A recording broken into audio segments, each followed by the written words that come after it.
Okay, you hear me now?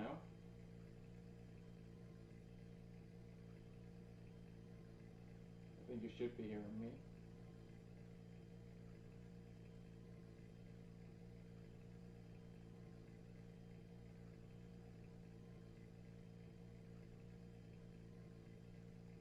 But it's just the yeah. What you're hearing now is the webcam mic, which is probably not the greatest. Trying the front one.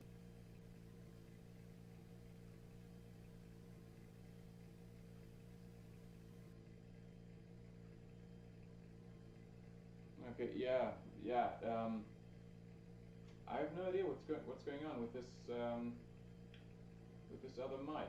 It should be working. It did work just a few minutes ago. I already checked if it's correctly plugged in. Hey, Sim Racing 604. Nice to see you. I'm struggling with my with my setup though, so no driving just yet. Let me add the front mic again as another source here. Check, check, check. Yes, okay, hold on. Check, check. Do you hit? No. Here.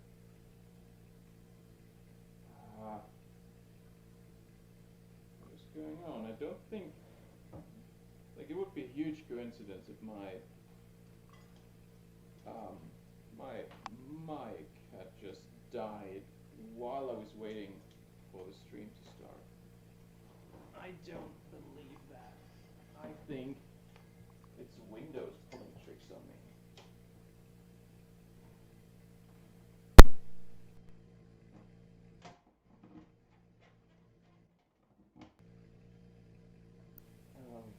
Maybe I could try the rear audio lock for that one.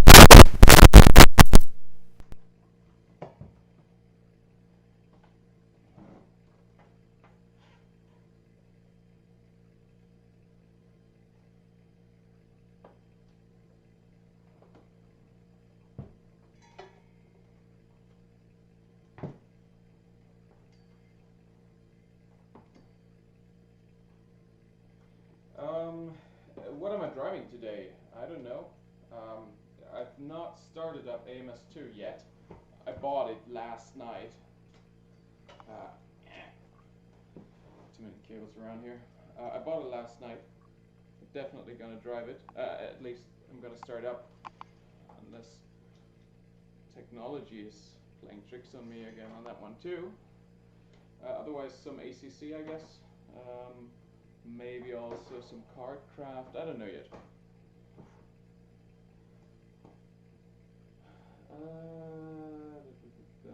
Now, let me try to find the audio setting here. Microphone real tank. Okay. Oh. Check. Hello.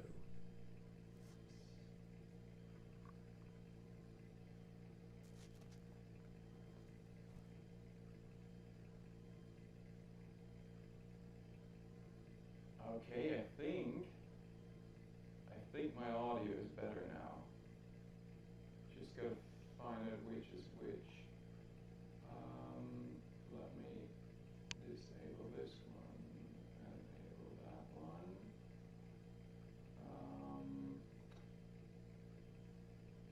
Okay. So, yeah, you should be able to hear me better now. Please somebody confirm my audio is better and that you can still hear me.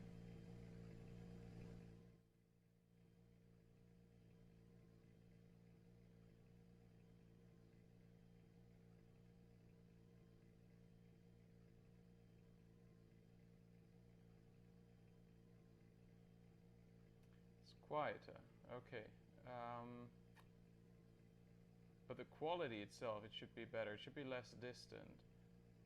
Now, why is it quieter? Can can I make it louder?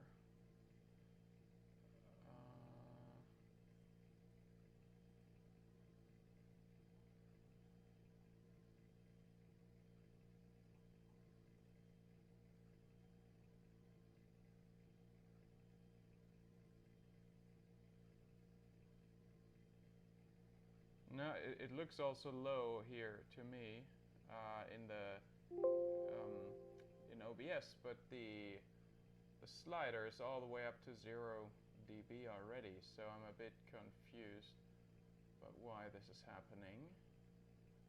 I feel like I saw an overview of different audio mixes earlier. Advanced audio properties. Okay, but this, it's already on 0 dB. I don't know. I don't know how to boost this. Okay, Windows audio panel, let's see. Sound settings, probably what I'm looking for. Input. Test your microphone, yeah. Okay, device properties. Okay, so does this change anything here? Did it get louder now?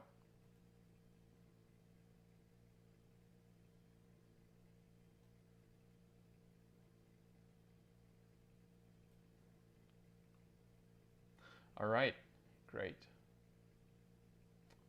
So all volumes are now up 100%. And while I'm tweaking those settings, let's quickly check if the volume of ACC is also fine for you, if it's too loud or too silent. So I'm just gonna go out for a quick spin here.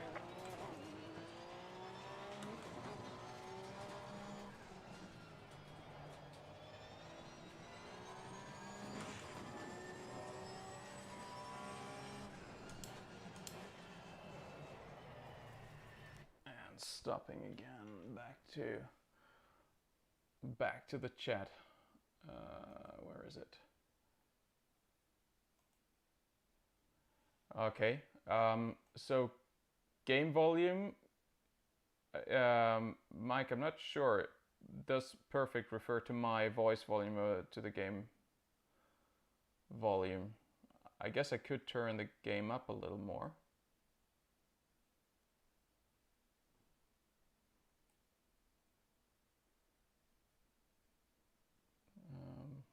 Let's try again.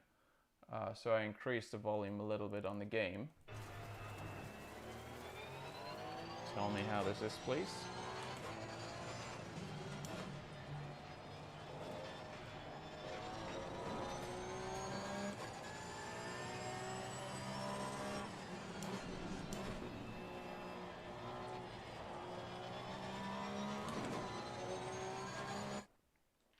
That should be enough. Let's see what you guys say.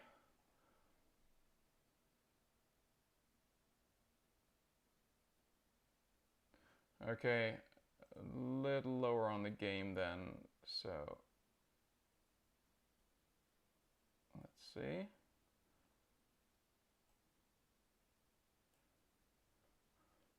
Final test, hopefully. So how's this?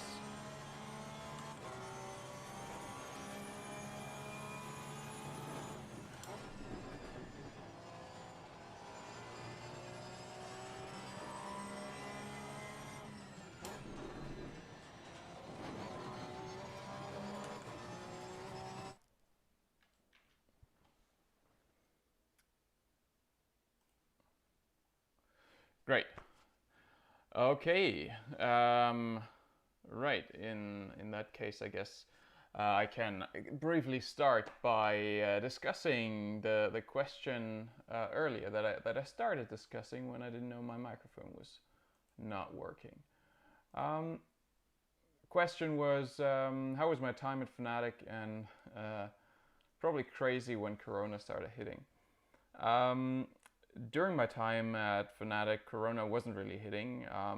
We heard it on the news. We were discussing at the company, but it it only really kicked in right the day I left, essentially.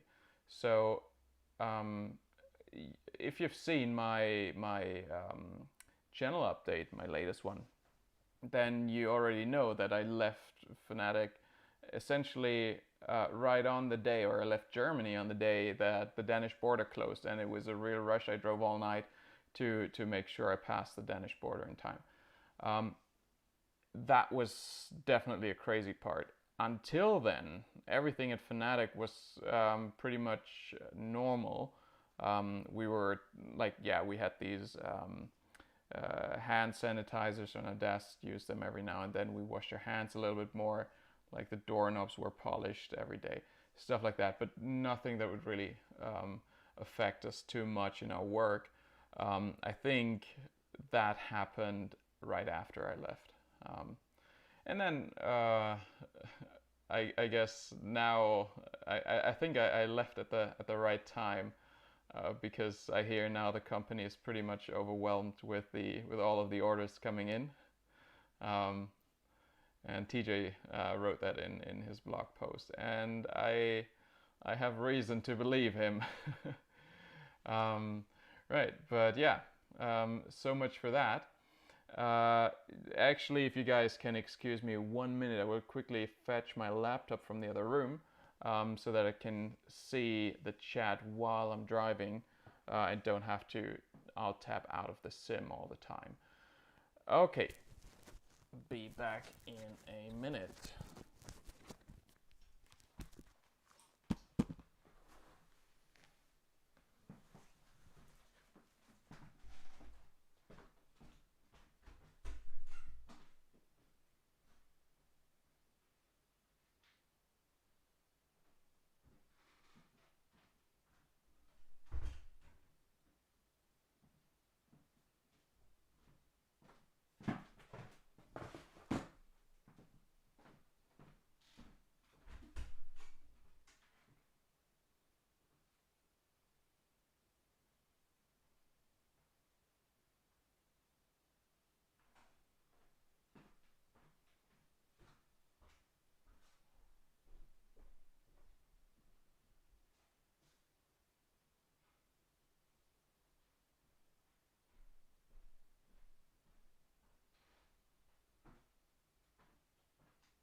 And here we are again.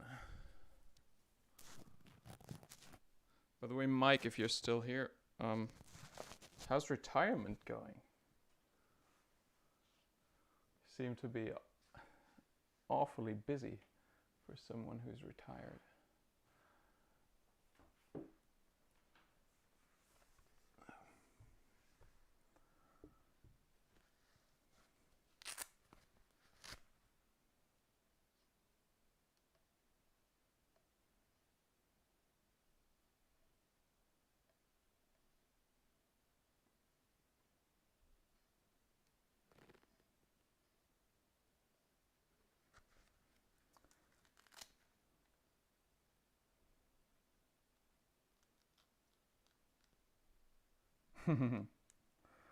That's nice.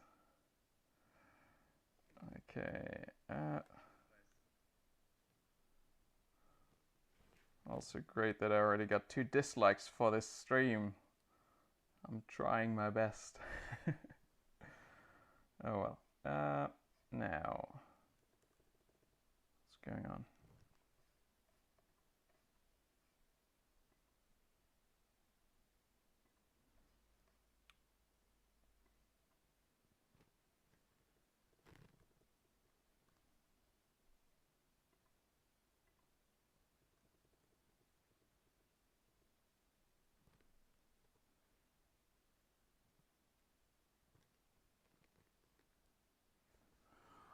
Okay.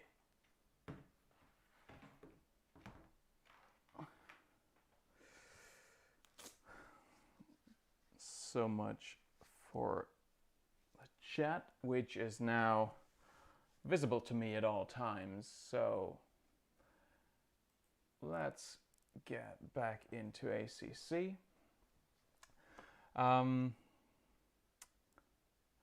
So I've got a new rig, which is among the next things that I'm going to review as well. And I'm also this is by the way my second night in the rig. I had a 2-hour stint last night, which was my first stint in almost a year,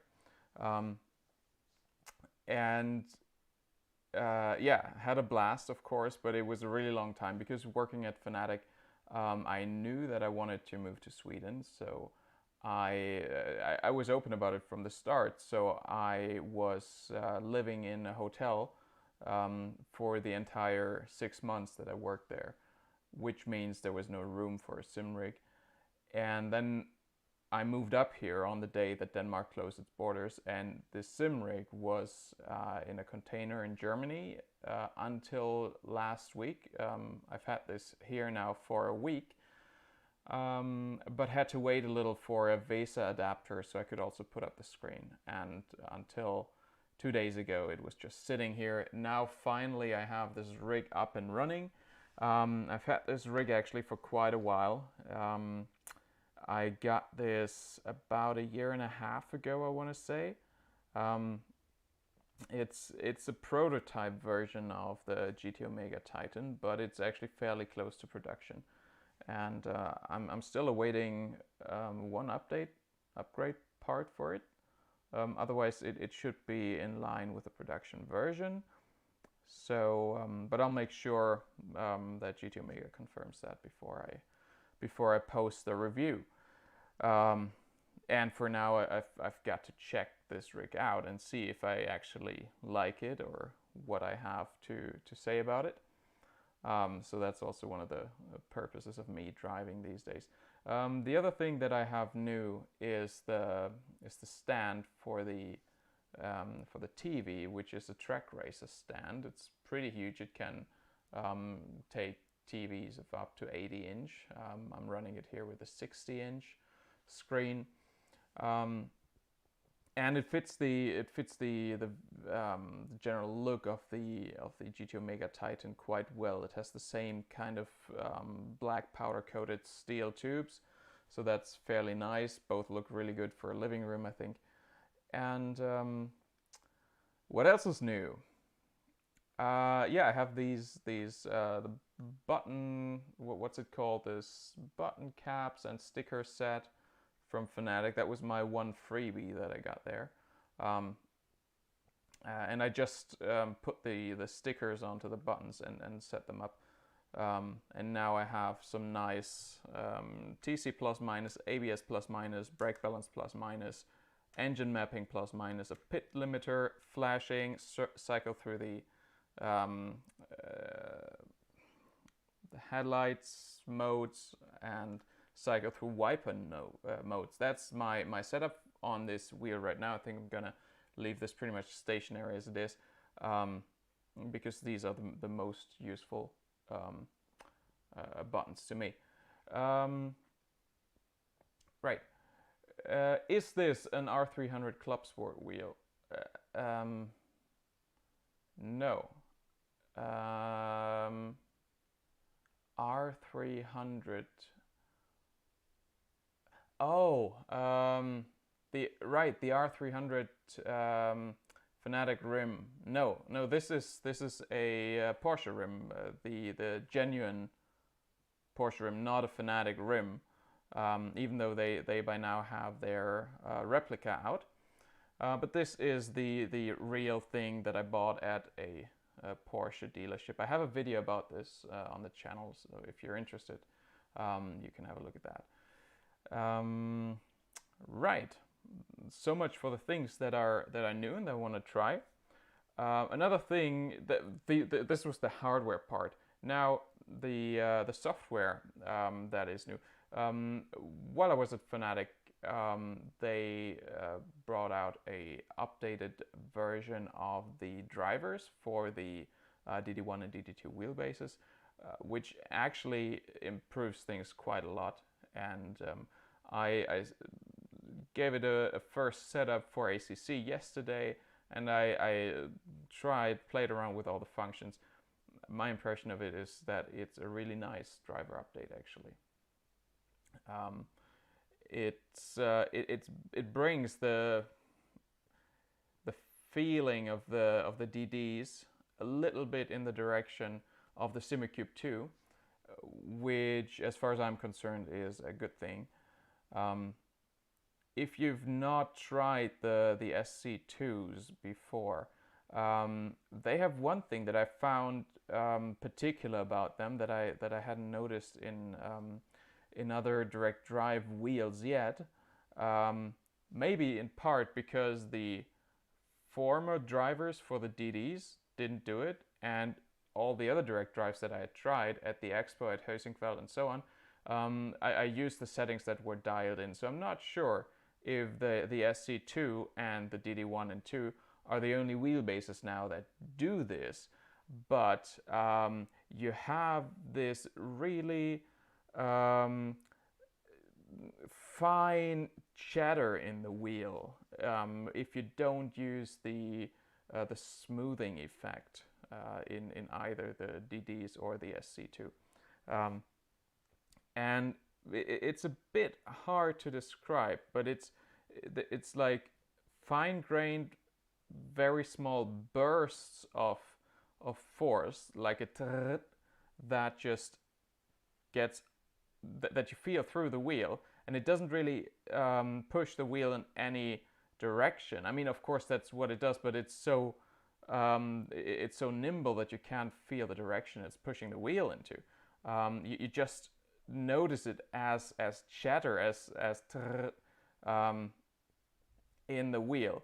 It's of course not realistic, but it's one of these things that you will notice immediately when you use the SC2 without the smoothing. And now the Fanatics, they also do that to some degree, not as much as the SC2, but to some degree. And I think it's a sign that things are moving the right direction, because to me it's a sign that the wheel is just really reactive and can pick up very small inputs and deliver them to the hands. So yeah, that's something that's new. Of course, with that on, it requires the smoothing of the force feedback signal. So all of that was fairly new to me. I had tried it at the company once or twice, but it's always something different if you're sitting in a rig somewhere, somebody else's rig, with pedals that you're not familiar with a seating position that you don't particularly like, people standing around you, and you have to get back to work in 10 minutes or so. So now for the first go at this, and I gotta say I quite like this update, and it's certainly a good improvement on the DD wheel. So yeah, what else did I miss on the software part? The big ACC update is still new to me. I'm a little afraid to try Kyalami because I've never driven that track. I have no idea of this track at all. It's completely new to me. So I think for the stream, in order not to embarrass myself, I'm going to stick with the ones that I know. And for now, I suppose let's give Suzuka a go just to get a bit of a feel for it. And after that, I might go into Automobilista 2.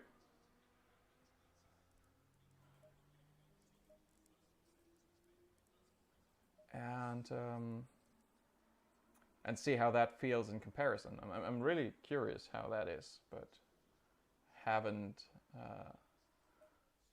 started it up yet. Okay.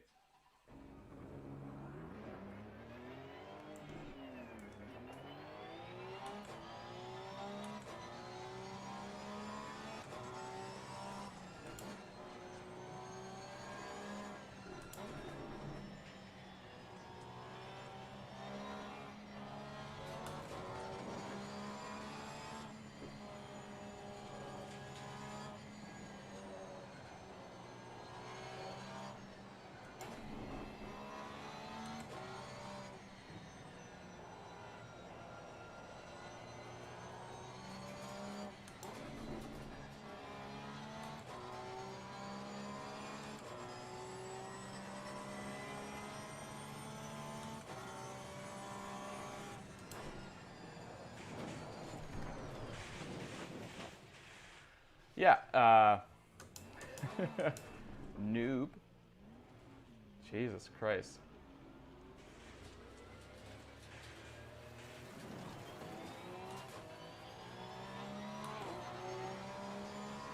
By the way, Pongo Muffin, yeah, the volume, the microphone is cranked up to the maximum. I don't know why this is the case. I think the front audio somehow went bad on my main board, or Windows needs a reboot or something like that. So I have it now connected to the rear input, and apparently that hasn't got as much power as the front input or something like that. I don't know. But I did everything I could to increase the microphone volume.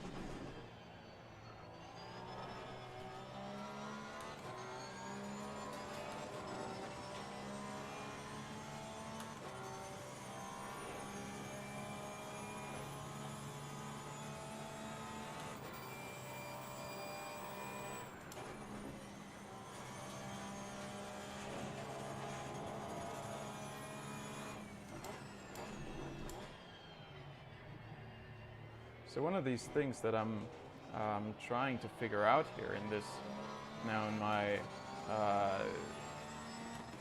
first time with this rig, is if there's any flex that I'm noticing while I drive. So far, I'm not noticing any. I've also not been paying much attention to it, to be honest.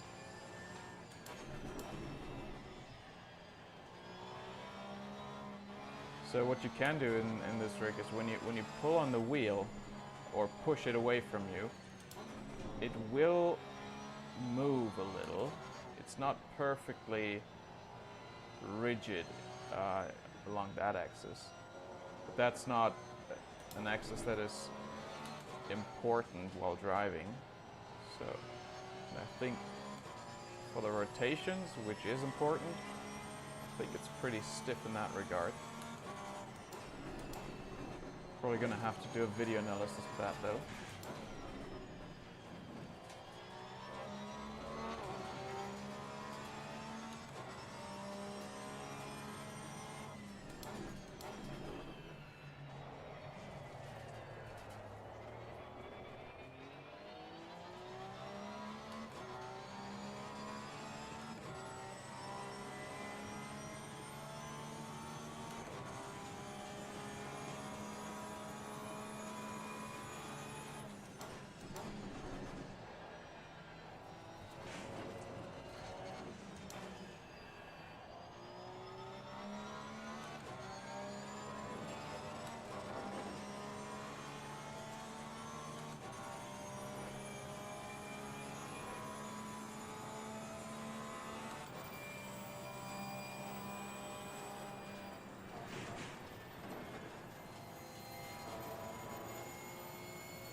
Once you lose your flow in the S's, it's just gonna lose so much time.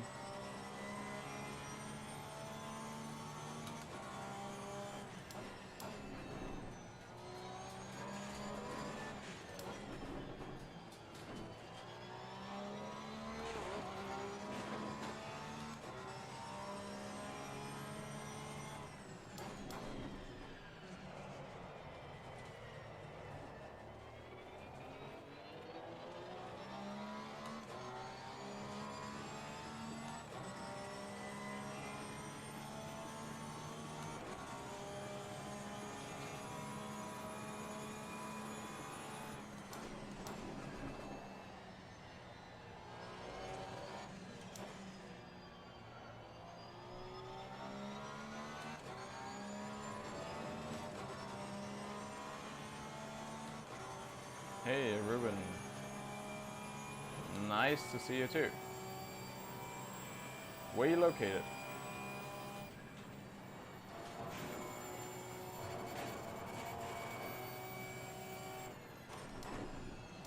Oh.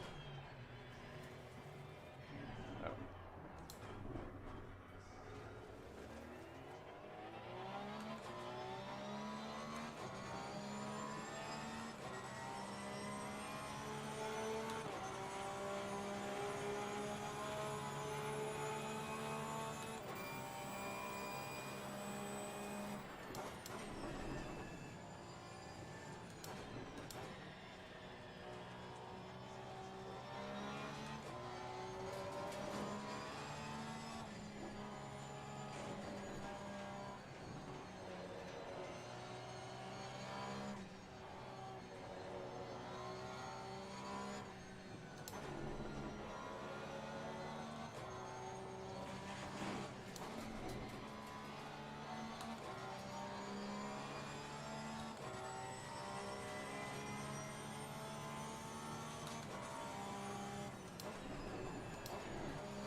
Ah, Romania. Nice.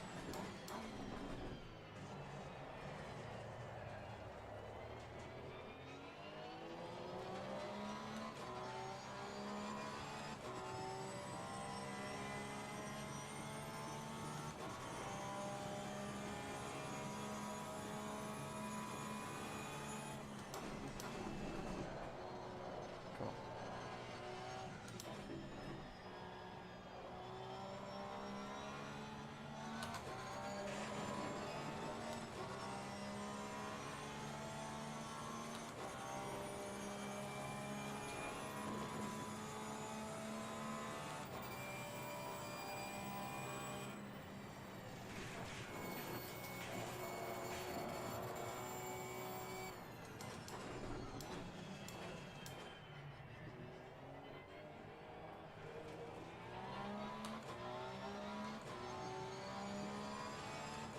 One thing that is bugging me about this rig is the foot plate, or the pedal mount actually.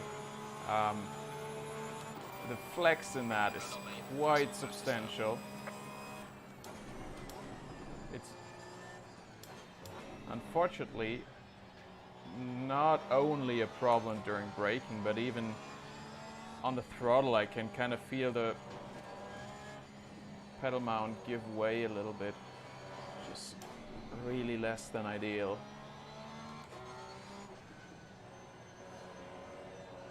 But I already placed an order with SimLab. It should fix that. Spending 270 euros on a sort of self-made pedal mount.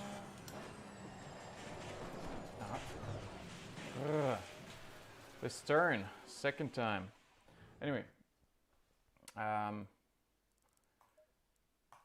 let's let this be a lesson to us.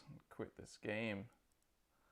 Move on to a game that I'll suck on even more. Suck in.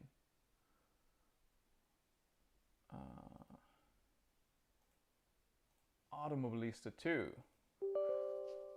Yes, please. Of course, Installing Microsoft VC Redis package, step 1 of 2. It said it was installed. Come on.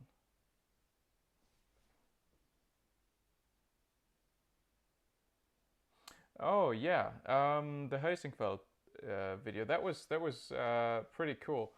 And I intended to make another one, but then first got hired by Fanatic and moved to the very south of Germany, where Heusingfeld is quite a bit away, and then also as direct competitors, I don't think it would have been appreciated if I made a factory tour video during that time. And now I moved up to Sweden, and now it's quite far away. But my hometown is near.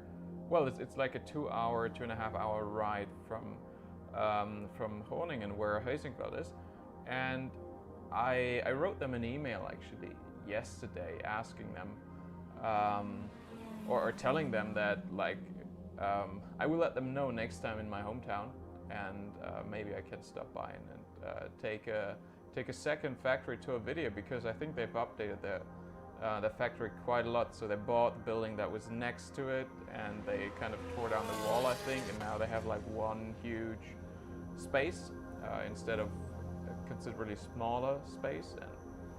And yeah, I mean, all the guys in Heusingfeld are super cool. Everyone I've met from the company so far. I met Niels at the expo. Before that, when I did the factory tour, I met Remco and Sven, and there were 2 guys also from the assembly team who were there, who were also like super nice guys. And and at the expo I also met Ronnie, their camera and photo guy, I guess, video and photo guy. And he's also super cool. So he filmed me actually when I was in the in that huge in the Porsche 911 Cup car that was made into a simulator, best simulator ever. And he was the guy filming me when I was sitting in that. So yeah, great company, and I can't wait to go to Groningen again and say hi. Also, Groningen, or Groningen, I think is how the Dutch pronounce it. It's a great city. I had a holiday there last year, or the year before, I'm not sure. Great place to be. They have a lot of ice cream in the Netherlands. That's really positive. Hey James, I'm doing quite fine. I don't know yet if I had COVID-19. I had some very mild symptoms stretched out over a couple of weeks, like 6, 7, 8 weeks, I don't know. But at the time it wasn't possible to get tested here. I think now it is possible if you have symptoms, but now I don't have symptoms anymore, so I have no idea. Either way, whether or not I had it doesn't really matter, because I wouldn't say it affected me really in any way. Work is from home here, since I am basically, so I'm a researcher, I'm in computer science, I do programming and reading and writing for a living. All of that is well possible from home. So I've only met my colleagues twice since I moved here. And yeah, I mean, it would be nicer without COVID, but yeah, there are lots of people in the world much more severely affected than me, so I'm not even gonna begin to complain. So I'm good. I just hope that the governments around the world will make the right decisions to get their people through this. Oh, screen's black. Thanks for the info. I should quickly run into OBS. I'm still sitting in the menu anyway, so it's not that bad. But I should add I guess a game capture. Create new AMS2. Alrighty. Capture any full screen application. Capture specific window. Automobilista 2. Bloop. I think.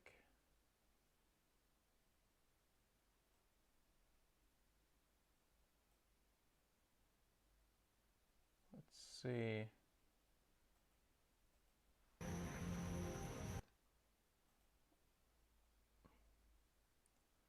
Still looks black to me. Turn it off and on again.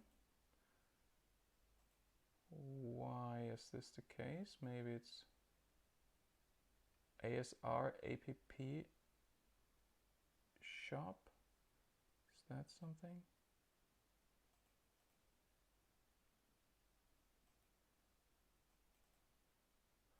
Okay, let me try and capture any full screen application.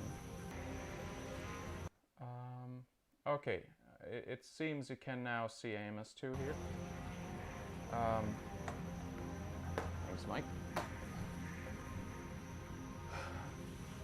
Okay, Sonic's anniversary. I saw that Sonic games were reduced heavily on Steam, but I had no idea it was an anniversary. Unfortunately, I didn't buy any. I did spend an awful lot of money on... I pre-ordered Tony Hawk's 1 and 2 Remastered yesterday, so I'm so stoked about that. Please let them do it well. Please don't fuck up the controls. I'm really looking forward to THPS2 and 1. And then I bought the ACC update and AMS2, so enough money spent for one day. Now let's see what we can do here. I guess test day is what I'm going to start with. What do I have in terms of vehicle selection? Do you guys have any preference in what kind of vehicle I should try here? I feel like this thing is... It used to be really nice in AMS1, so I may have a tendency to choosing this one. If it's the same car, but it looks pretty much like it, I guess. Metal Morrow. It had a different name if it's the same car. They may have done some renaming. I don't know. Okay,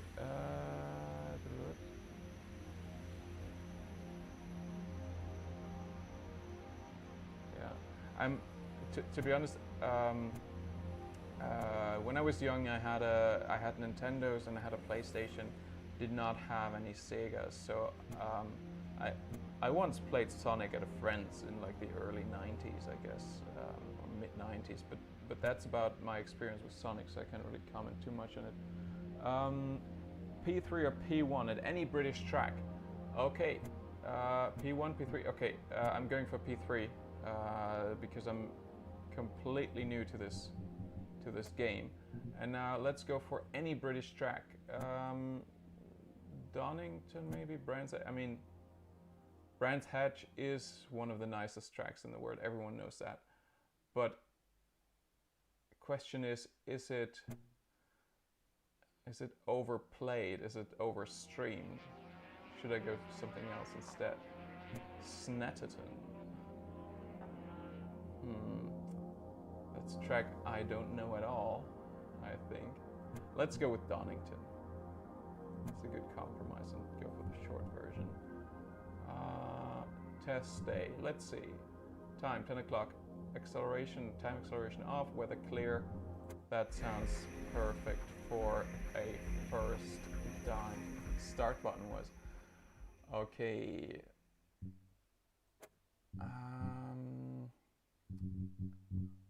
So, new UI. Weather, wind, ambient, track temperature, time, fuel, tire info, track info, quick setup info. I guess I think everything in here is fine. Let's quickly have a look at the options. I should probably, let's see, calibrate pedals. That seems like, what?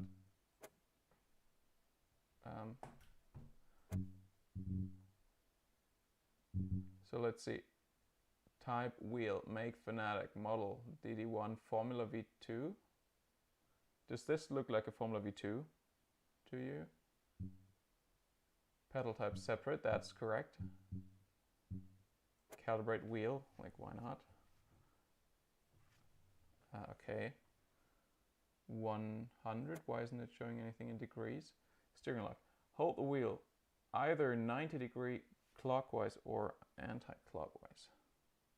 There we go. Okay. So, auto clutch, yeah, okay. Gearing manual, inverted gearing, no. Calibrate pedals. So, yeah, I don't know. Maybe I need to go to the option assignments, throttle. Okay, brake. Clutch. Good. Gear up. Gear down. This seems to have been pre-assigned. Okay.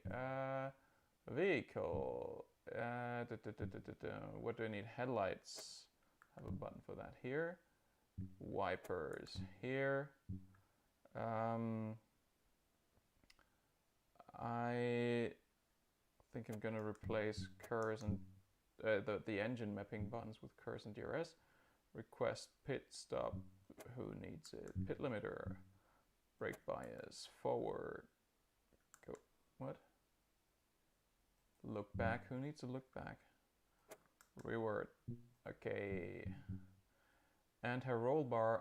No. Oh, this is like vehicle specific settings, I suppose. So maybe it doesn't have TC or ABS. So I'm just gonna go with the anti-roll bar settings here, replacing ABS and TC. Great assistance. But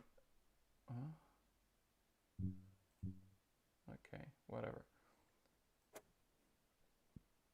Cycle camera.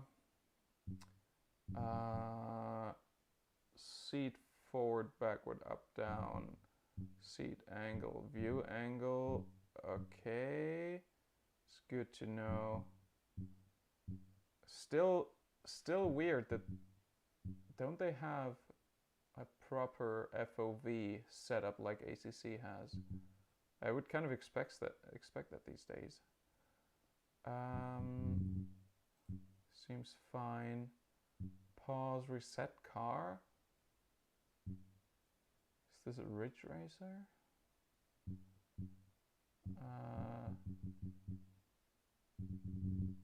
Okay. DAWS and the brackets are going to be important.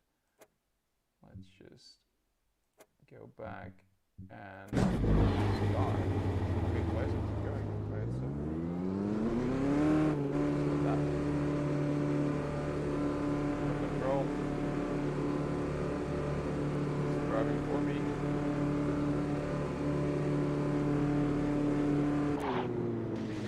Of course.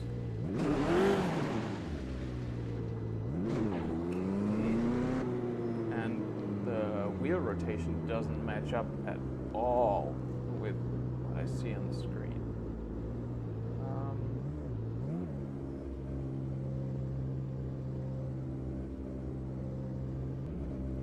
Okay, game audio too loud.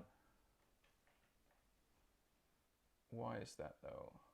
And which one is the game audio now? I have two audios on, desktop audio 2. Let me check.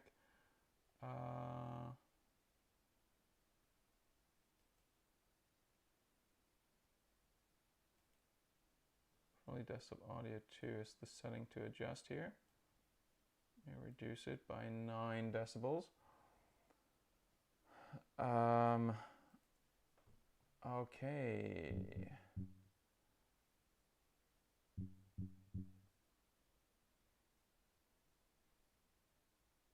Yeet yeet. Resume. Is the game already better now? Jesus. It's like the first drone to see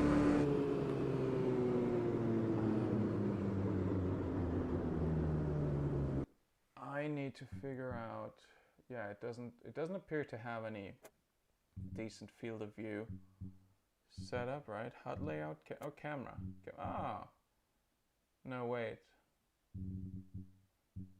Well, cockpit camera, well, 70, okay.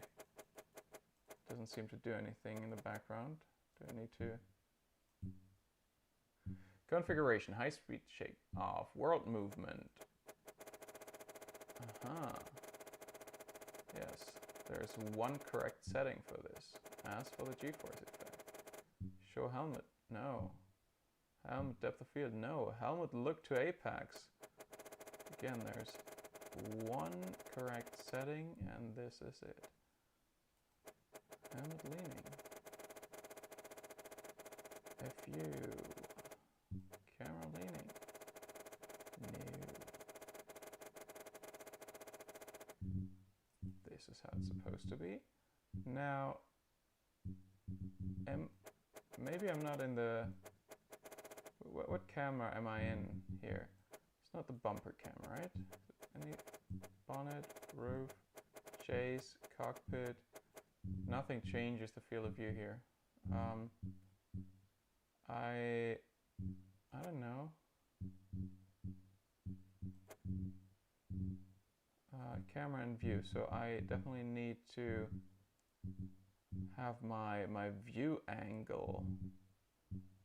Is my view angle my... no. Okay. Wait. Controls. View angle is something that I should reconfigure. Numpad plus.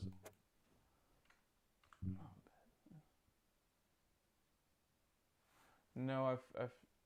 Wait, hang on. Oh, thanks, Mike. Let's have a quick look at that. If this is. I see the car moving. Why would they invert that?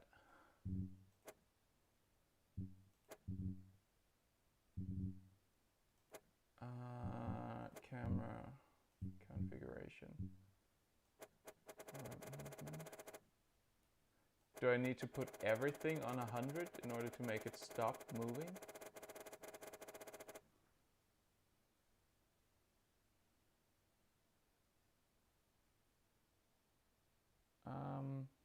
Oh, and you guys are saying the game is still very loud.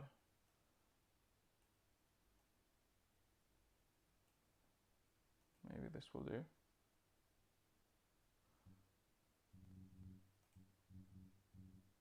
Okay, and I think it has the other field of view setting. Is it cockpit camera that I'm in? Okay, world movement, delete, back. Okay.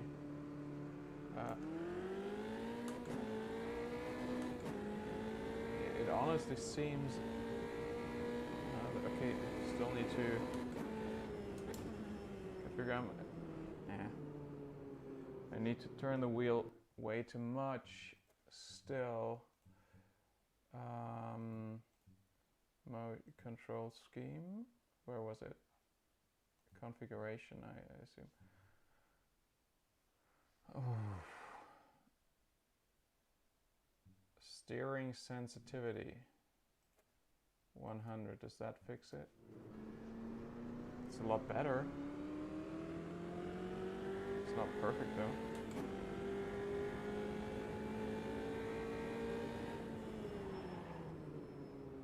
And wait, this is just my seat position. There's a seat back and forth. How do I make it tilt up and down? Okay, wait. Camera, configuration, control scheme. No, where is it? Ah, damn it.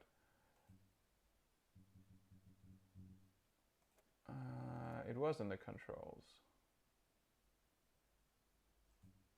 Edit assignments. Camera and view, here we go. Increase view angle. Great. Am I maybe looking for seat angle up and down? Let's put that to stuff.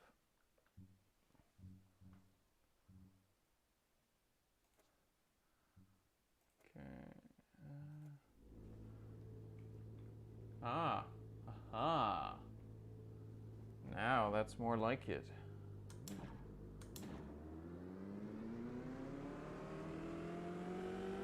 Did the other setting? No, this is just seat back and forth, right? Or it says angle? No, it might be. Huh.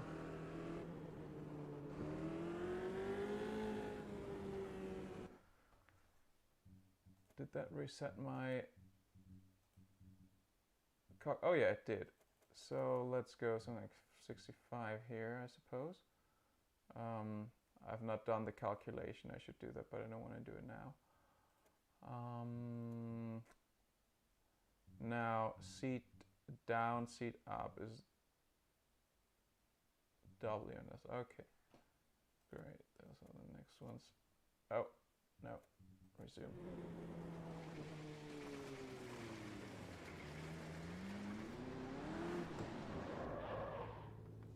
Yeah, whatever. How low do you sit in these things? This is fine. Yes.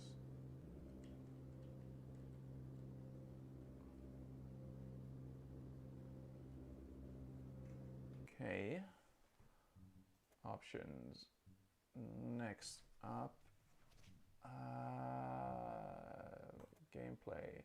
Steering assist, no. Braking assist, no. Automatic clutch, no. Gearing manual. Driving assist allowed, authentic. Automatic engine start, yes. Manual pit stops, no. Okay. Pit stop cinematic camera, wait, no. Manual cooldown lap, okay. Radio subtitles off, okay. Display HUD level, light, full. I don't know. Telemetry off. I feel like let's try full. Driving line off, turn indicator off. At least they've got those off by default. That's sim-like. Show lap info default. Starting grid lights on. Opponent names, okay. Race engineer spotter, yeah, why not? Proximity indicator off. Display units metric. Chat box on. Chat profanity filter. But I like profanity. Okay. Now,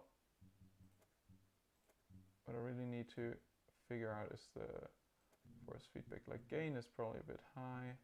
Let's turn it back down to 60. Low force boost, no. FX, no. Menu spring strength. This doesn't do anything. Or do I have to confirm it? But no. Nope. Slider has no function. Okay.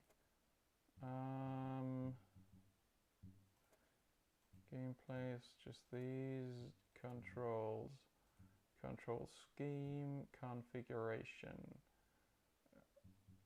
Didn't I just turn the steering sensitivity up to 100 before? Did it forget that? Ah! Did you see that? 100. Click back and it sneaks back to 50.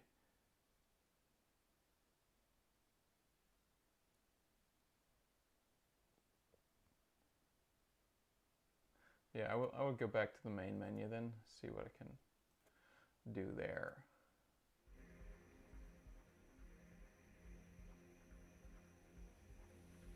Where's that screenshot from? Is that Adelaide?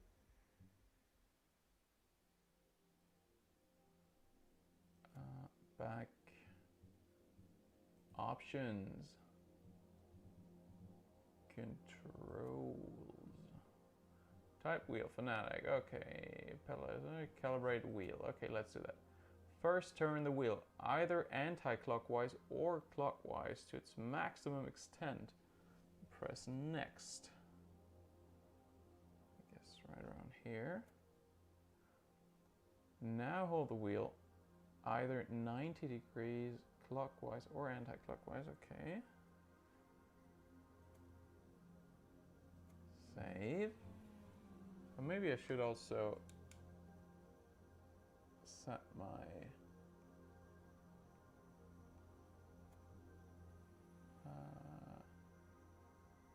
set this up, sensitivity. Ah, damn it. Of course there are functions on these buttons. I guess it's a new game, so auto will be fine. Turn up the force a little.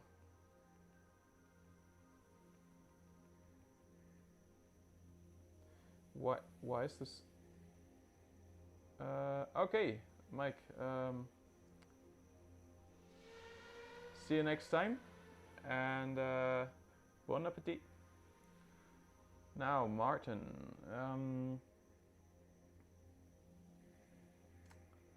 I didn't turn it from center to 90 degrees. I didn't think I was supposed to start at center. Let me quickly set up my setting in the wheel to something that I think is probably good. Natural friction, quite a bit. Natural inertia, just a little. Interpolation, down to 3. Everything else can stay the same. Okay, now, where am I? What? No, don't exit to desktop. Controls. Calibrate wheel again. First, turn the wheel either anti-clockwise or clockwise to its maximum extent and press next. So it's at the maximum extent, I press next. Now hold the wheel either 90 degrees clockwise or anti-clockwise and press finish. So let's press finish here. Save. Is that better? Ah, I see. Maybe they should improve the instructions, but okay, thank you for that. Automatic clutch. Sure, why not? Gearing. Actually, no. Let's leave that on. Okay, control scheme. Now, still steering. Does this still? Yeah. Why does that revert to 50? The steering sensitive. But maybe it's already fine now. Let me just get out on track. Quick look at the visual settings. Bloom, okay, heat, haze, exposure, yeah, raindrops, yes. Cockpit mirrors on, okay, this is all on. Great, but, performance, graphic settings. Window, no, texture resolution, high, what, no. That's okay, reflections, environment map, shadow detail, render, frames ahead, 1, okay.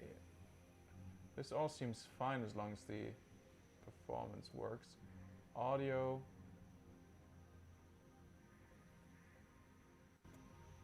Aha. Maybe that's why it was so loud for you, because it's coming through the TV to my microphone.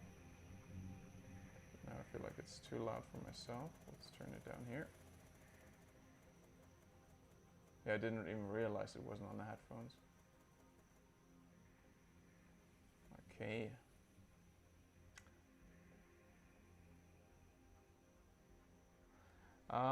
Steering angle 540. So I set the... Usually in an ideal world, the game would just choose it by car. I think Assetto Corsa does that, but I'm not sure. I will go with whatever it is now, with I guess the maximum and the wheel being set on auto. But yeah, if that's not good, I can still go back and change it.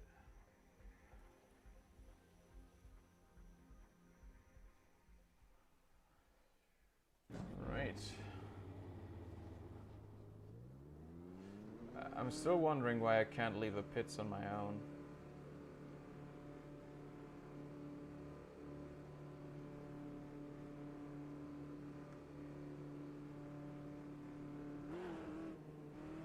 Okay, so this seems to be matched now, and this is immediately a lot better. Steering is really light. How is the game audio? Is it too loud? Not loud enough?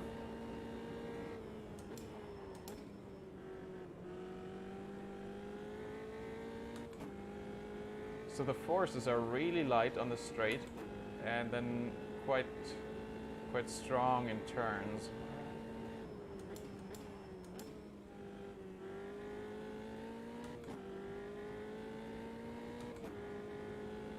Okay.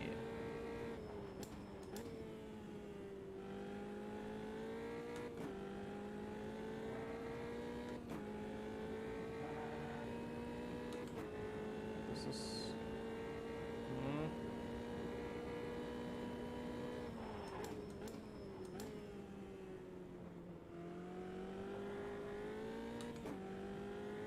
it seems a bit too light, to be honest, so I'm gonna increase the natural friction, my favorite setting.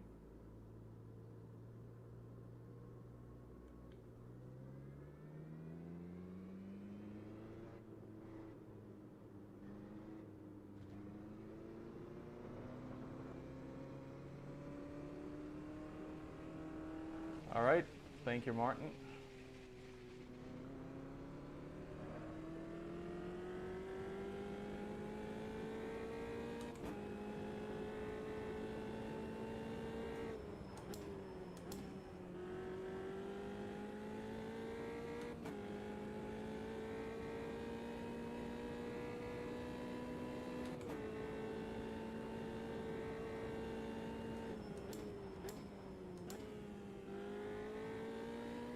Something feels a little bit weird or unusual to me about the physics here.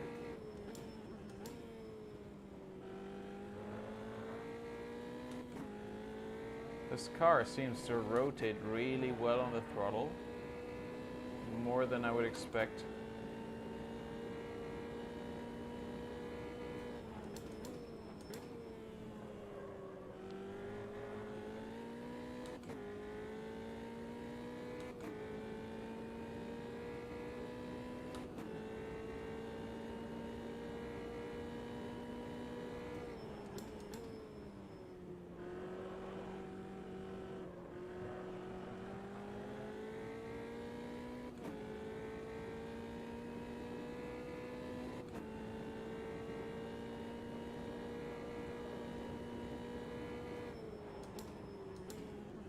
Force feedback seems a little bit less smooth than in ACC, unless that is just because of my settings, but I don't think it is.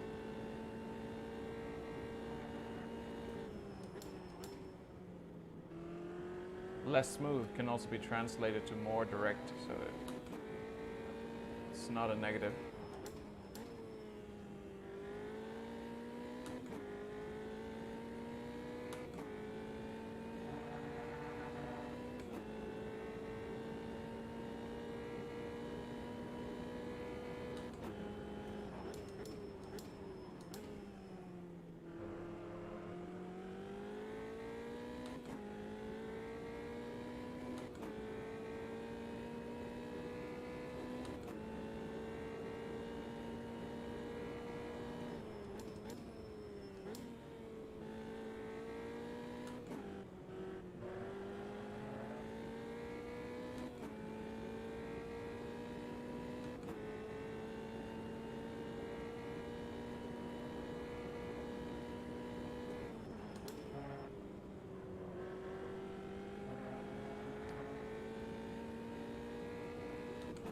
I have the feeling there's like a bit of a dead zone around the center here.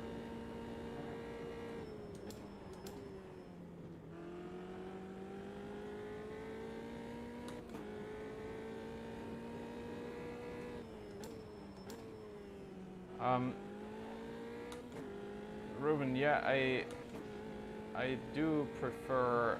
So ACC is my favorite sim. I think that's fair to say. I have RF2. The problem to me with RF2 is that it's not a very accessible game.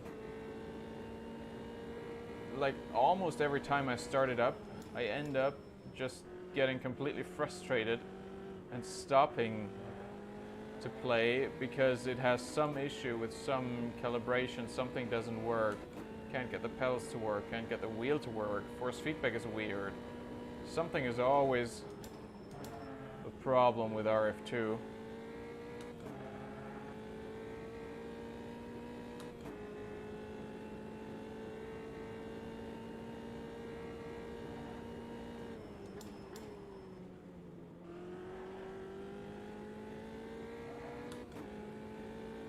And I just wish they would fix all of these accessibility issues that the game has, because yeah, at its core it's great. I think the physics engine is quite capable.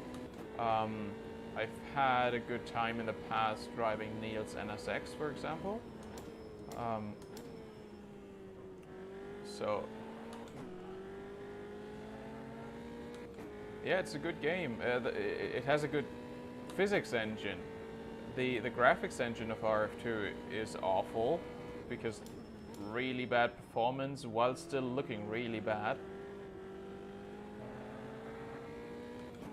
The entire UI and menu system, I think, is a train wreck.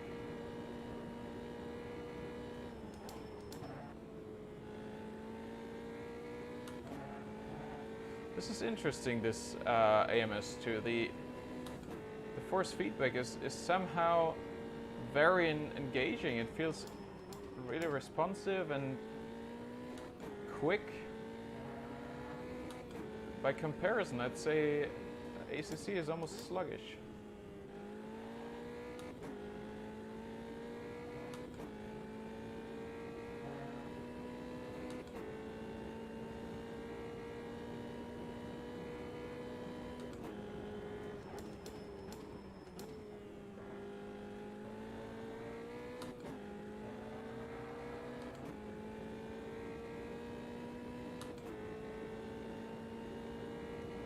I'm not understanding the shift lights in this car. They're just always red.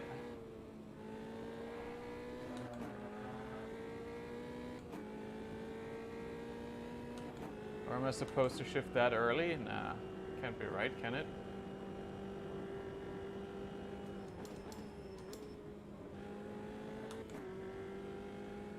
Because there's nothing else coming after this last shift light, and then I still have plenty of range to go. Maybe I should shift there. Sometimes you've got these cars that are just require you to shift way before the limiter in order to not miss out on the torque that they have in lower revs. But I don't know. This feels slow.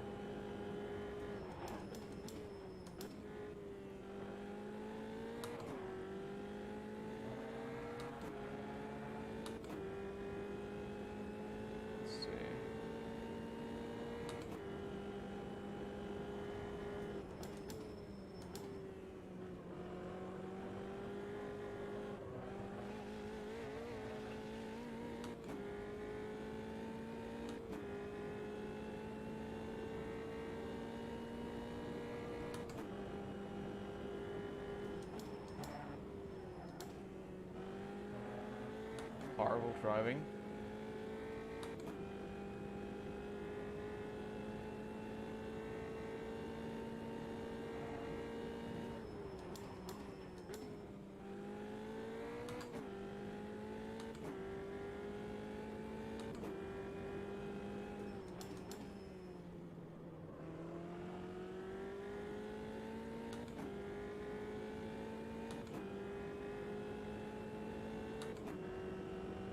But I feel like I'm losing time on the straight here, shifting that early.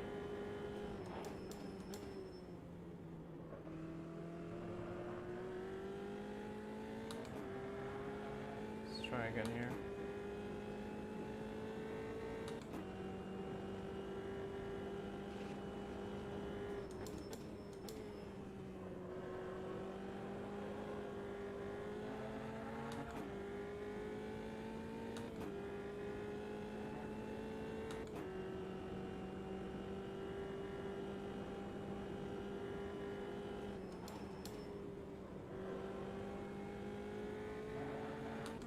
I've got the Housingfeld Pros.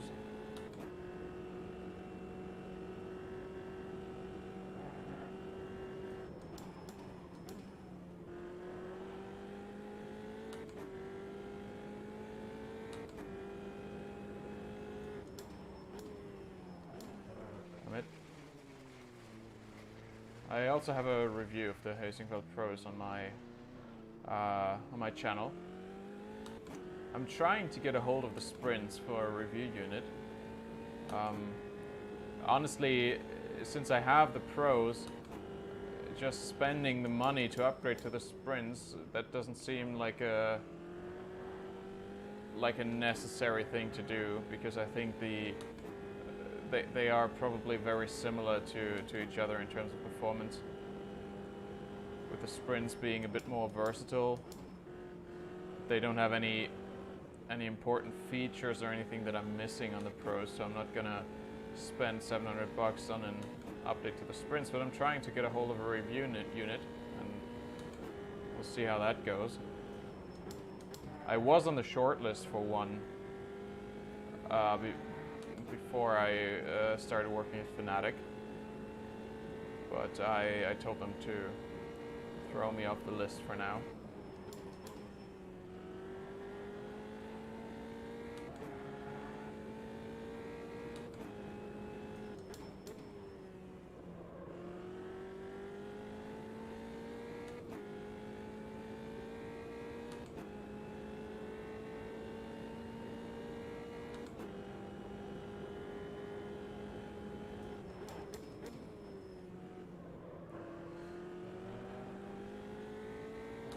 But from my initial impression at the expo last year, actually the best pedal set that is somewhat affordable, or going to be somewhat affordable, might be the Virtual Racing School pedal set once it comes out.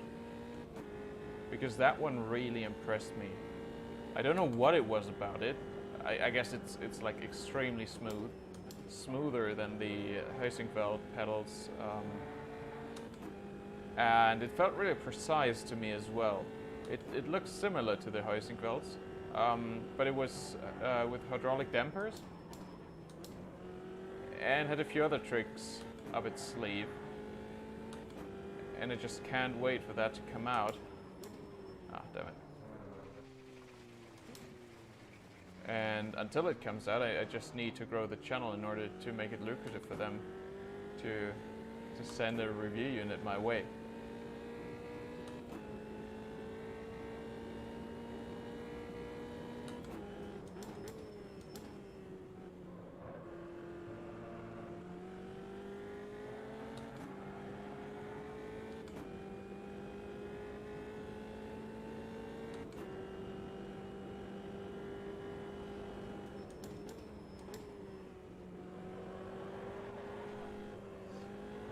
Okay, so one thing is just bugging me. So the pedal set is, or the company is called Virtual Racing School. They usually provide services for iRacing, training you as a driver. They've recently released their first direct drive wheel, which is based on a Midge 1 motor, and it's the wheel is, I think, around between $900 and $1,000. And the pedals, I'm assuming, would be somewhere between 700 and 900 euros, or dollars.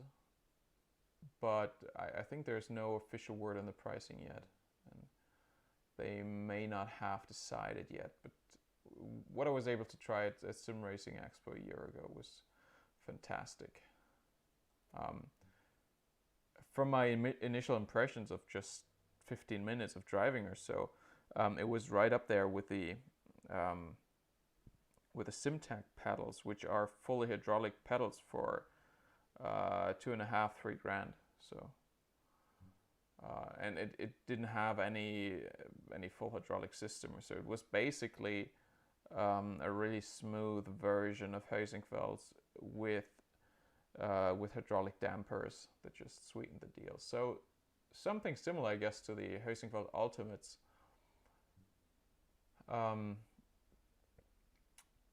But smoother, I guess.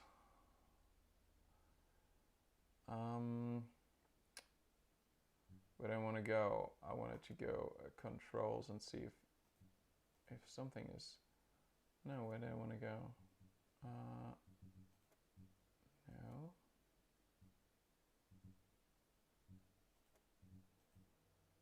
Here, this is where I wanted to go. Okay. This is not allowed apparently. Speeds and okay. Speed sensitivity of what? Controller damping. What controller? Vibration? Is this for like gamepads maybe? Clutch, brake, throttle. So the only setup here is the sensitivity. Let's see, force feedback.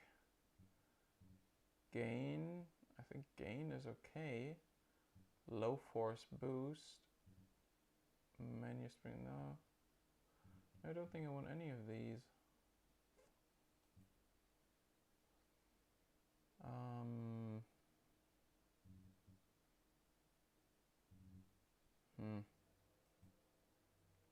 I guess then there's nothing to be changed about the steering.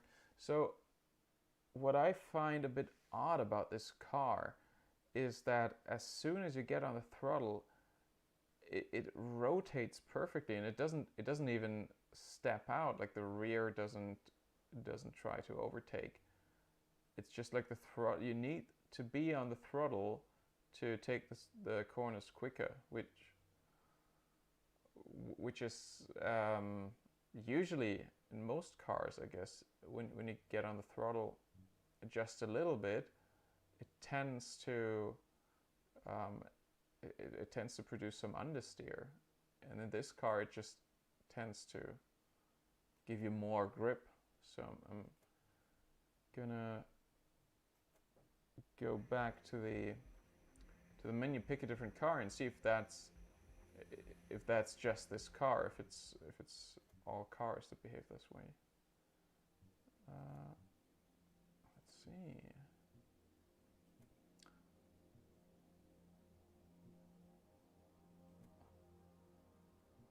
Streetcars. Oh, they've got exactly one streetcar. Okay. It'd be nice if there were more to come, but let's see. Caterham. Some Brazilian stock cars, I guess. Trucks. Fiat Uno. Formula 3. Formula Classic. More classics. Razor. That's Formula Trainer Racing School. Interesting. Formula Ultimate. V10. V12. Formula V. Vintage. GT5. I feel like I want to... Wait, what's that? Wait, this is the one, the MCR 2000. This is the one that I know from Automobilista 1. This is the one I want to try, actually. But I want to go for a different track.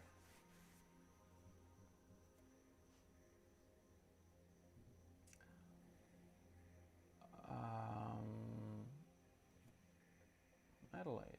Why not?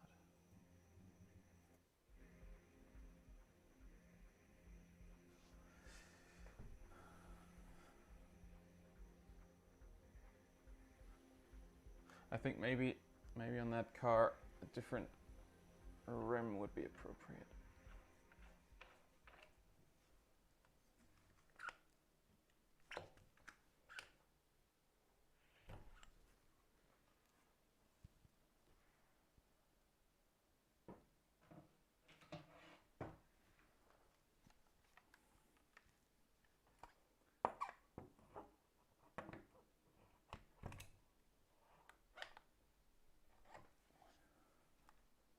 Ah, damn it.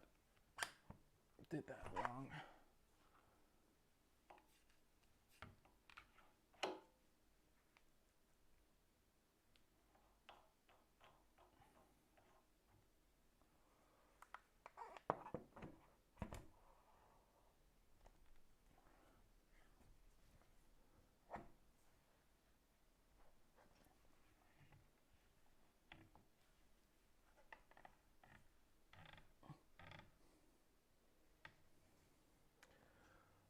Okay.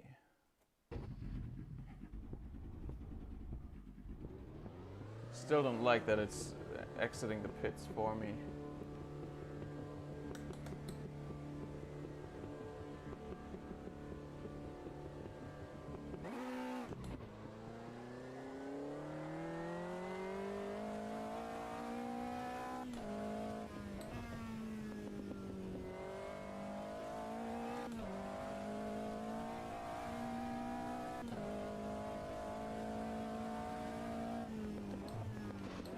Whoa.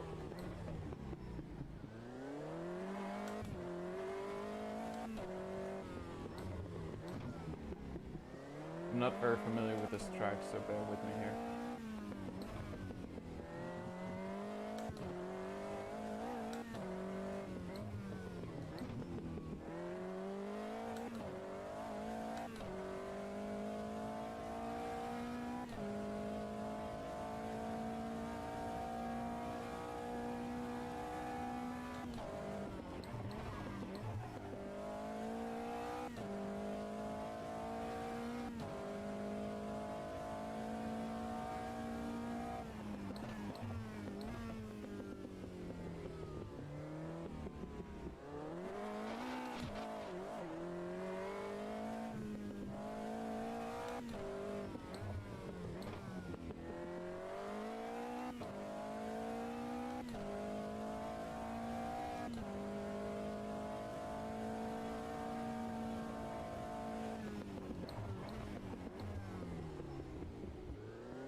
Oh, again.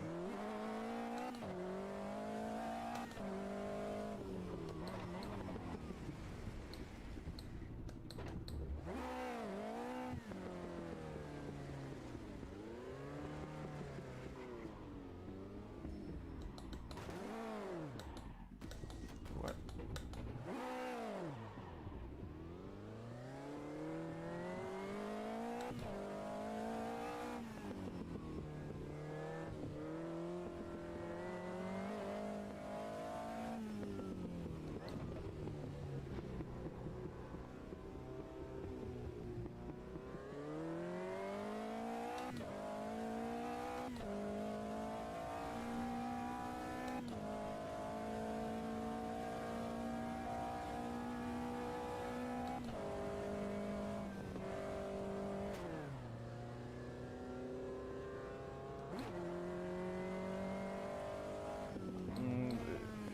It's been so long since I've played this car in Amos 1. I could do some back-to-back testing actually in a bit. But for that I should leave this track, to be honest, and go to Brands Hatch, which I'm definitely more familiar with.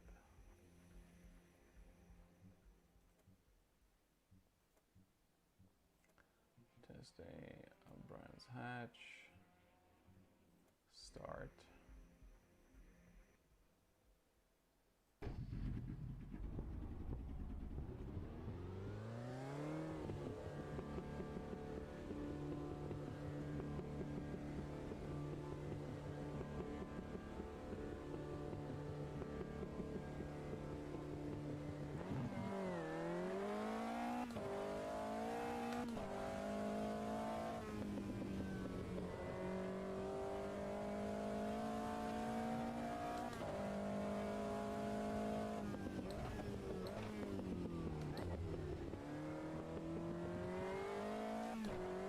Oh, I just realized I probably don't have AMS1 installed at the moment. Hard drive space is always a bit scarce, so I tend to uninstall games that I don't need as much.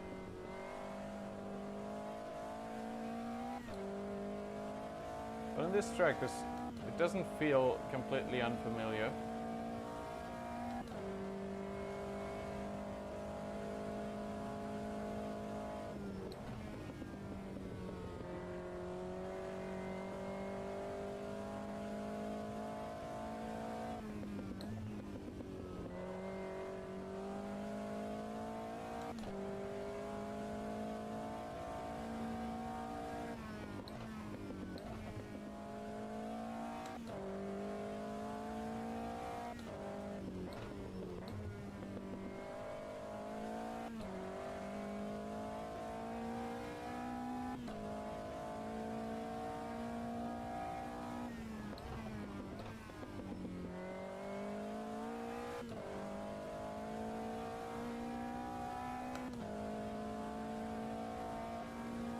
Okay, now here the force feedback is quite shaky, and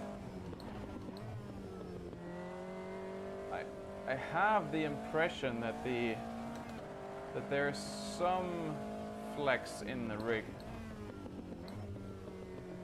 and that might be taking away some of the fidelity. I'm not positive yet on that.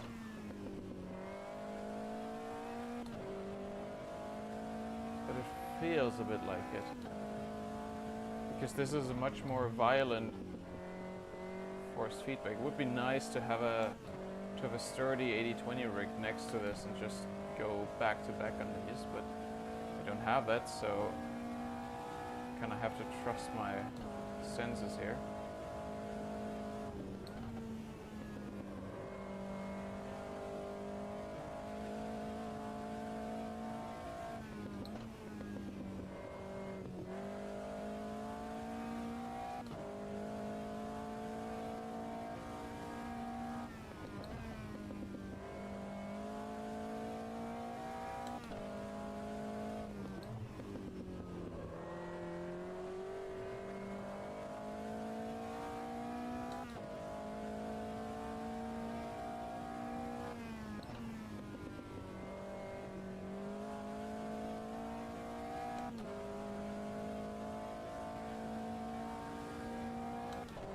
When it gets a bit rattly here in the force feedback, I kind of feel it in the pedals.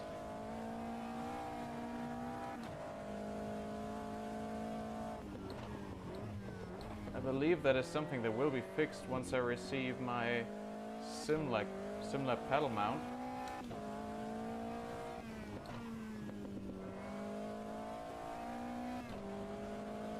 At least I hope that will be the case.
favorite car in ACC. I haven't tried all of the, especially the new ones.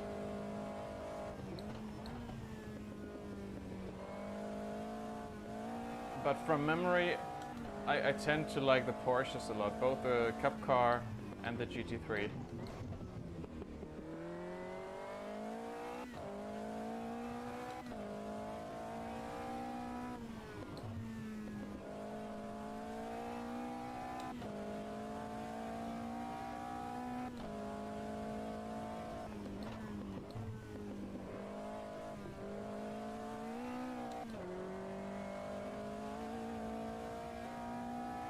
I think in general, Porsche 911s kind of fit my driving style. I don't mind a little bit of understeer, and oh shit. And I mean, the 911s, they typically have quite a lot of understeer to tame the rear engine. So, but I guess it's something that I don't mind as much.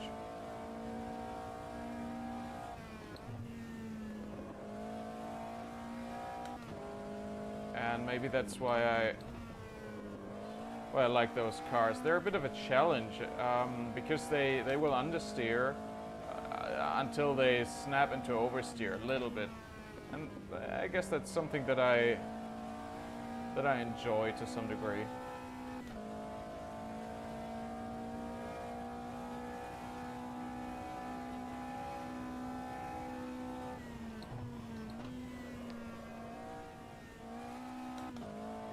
What I've noticed now in both cars that I drove here in MS2 is that they are very reactive to counter steering, so it's very easy to catch them.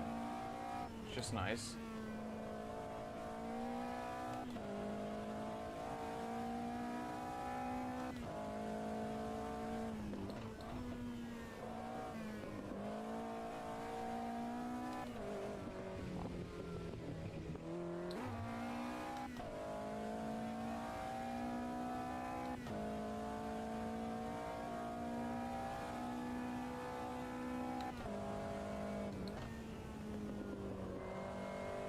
But yeah, it does feel like this when the wheel rattles a little bit, like it does here, because this is a very direct force feedback, I would say. It does feel a tiny bit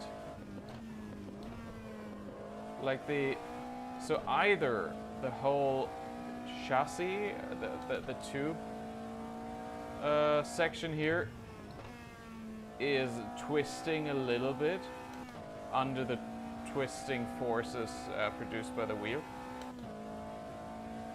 or it's just shaking without really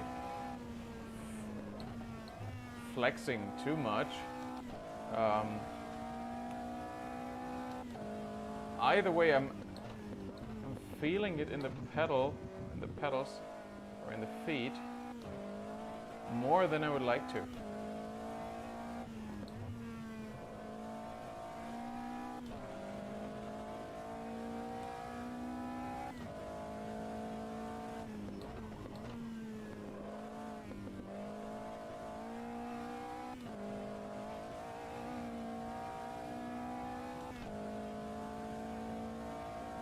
Yes, Jacob, and welcome to the chat. It's the GT Omega Titan.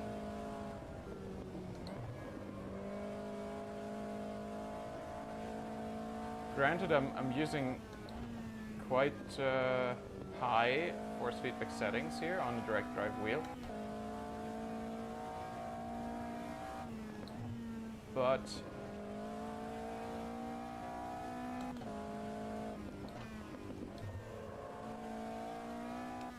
still, I should actually put up the torque meter, I guess. Let's see how much torque I'm actually using here.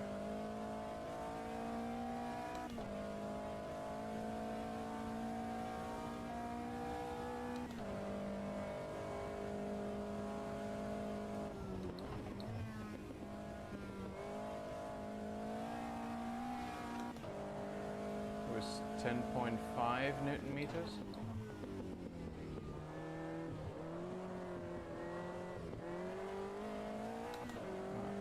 Went away too quickly.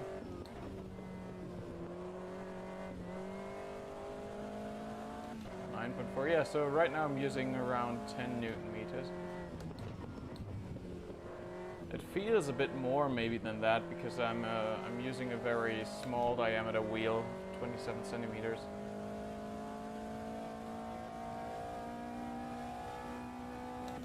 But still, this is in the general ballpark of 10 to 11 Newton meters. So this is 10.6.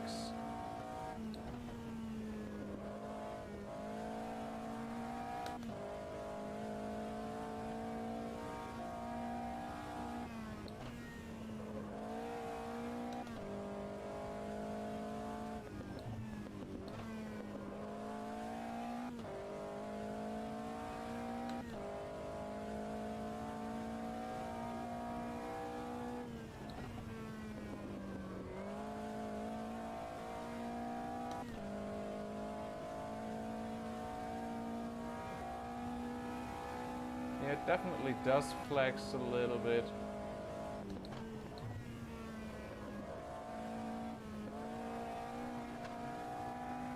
In the twisting direction, unfortunately.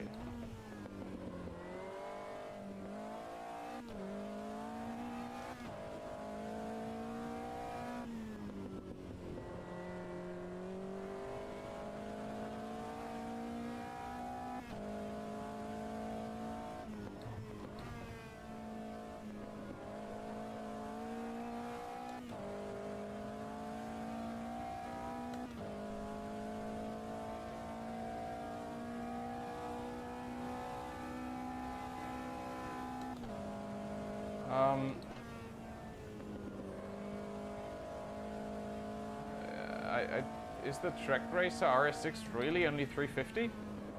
I thought it was a lot more expensive than that.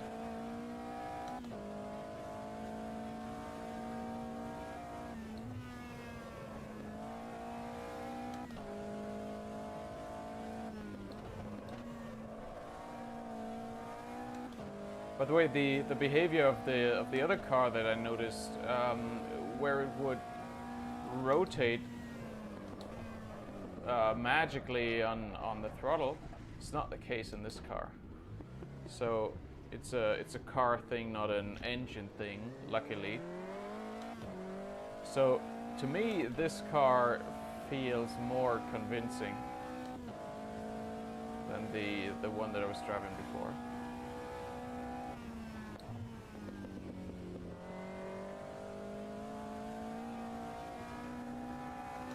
So the flex in the rig is, I wouldn't call it a deal breaker, and I have no intention of upgrading the rig soon. So I'm likely gonna stick with this for quite a while, and I'll have to see how it is with the SimLab pedal mount, if that at least helps things along in the pedal section. But it's definitely something that needs to be mentioned in a review.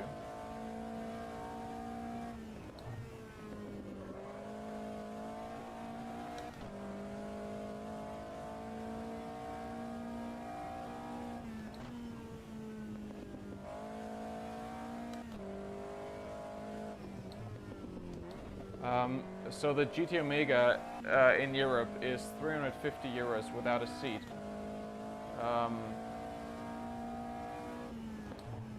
I would have to check what the price is on the RS6, but I think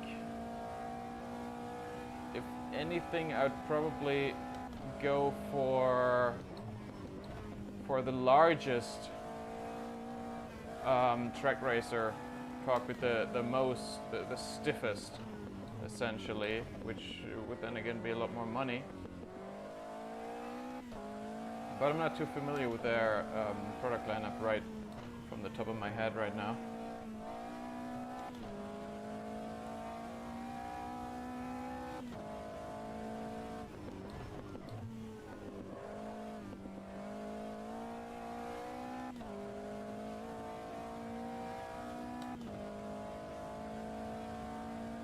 Well, you know what? Why not have a look at it now?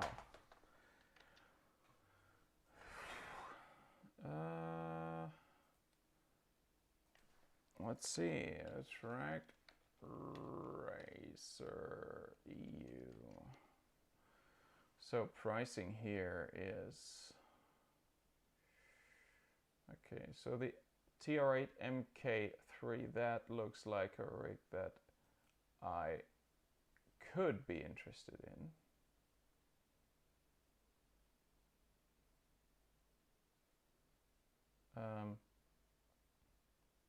For some reason it comes with a monitor stand, which is not necessarily something I want, but it's 650. Yeah, the GT Omega seats. I have a gaming chair that I use as an office chair from GT Omega, which personally I do really like. I also had the RS9, or technically I still have the RS9 seat, which will be on sale in the not too distant future for anybody in Germany or the Netherlands, I guess, who wants to come pick it up.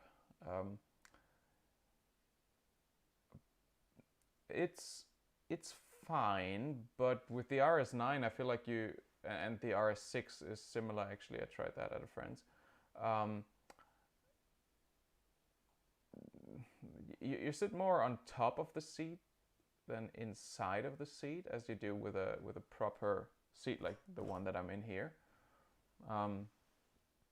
And for the price, I think they are fair, but they're not like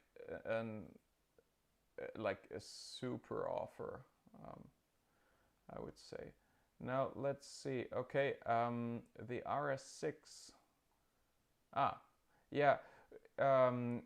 Without any seat, the RS6 comes in at 500 euros. So I wouldn't say it's the same price bracket as the GT Omega Titan at 350. It also looks more substantial, and I'm sure it probably is more substantial.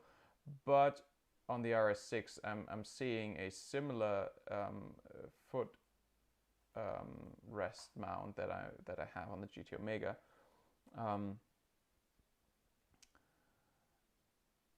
Which is something that I'm not gonna spend any money on. So that's unless somebody can show me that thing is absolutely flex free, I wouldn't put up with that kind of money for something that I'm not sure how solid it is. I'm also not sure about the one-sided mount.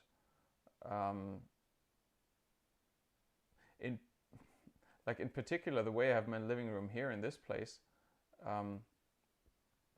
the open side to the rig is the wrong side, so this would completely block me off from getting in, but have an open side towards the wall.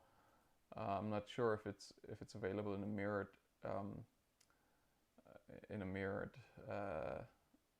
configuration. And let me actually show you what I'm seeing here. So yeah, let's do this. Yeah, so this would mean having a lot of stuff here on the right side, which, I mean, I could still get in, I don't mind that too much, but looking at this pedal mount here, this looks kind of similar to the GT Omega.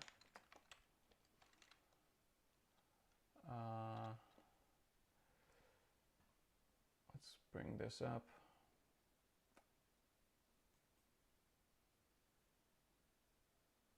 Oh, no, this is UK monies. Let's have a look at EU monies. Yeah, so EU monies, it's 350. Now, but this is definitely a comparison that I should probably mention in the video as well. So what are the accessories that come with this? The pedal plate, yeah. Let's see. Yeah, this is probably the best picture of the GT Omega. This pedal plate construction I'm not particularly fond of.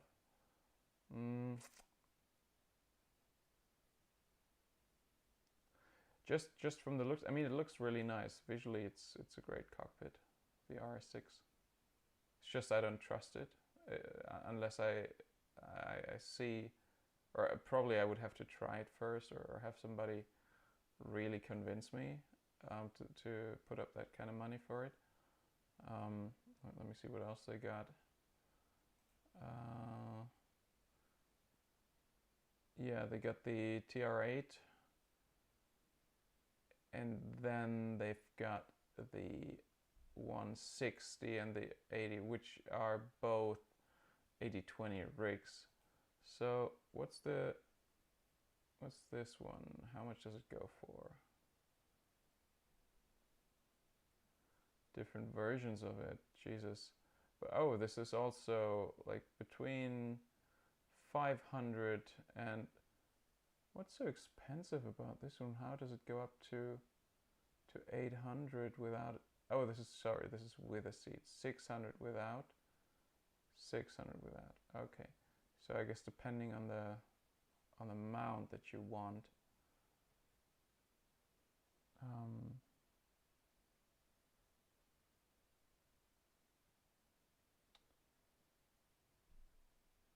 By a sim racing girl, do you mean Thea?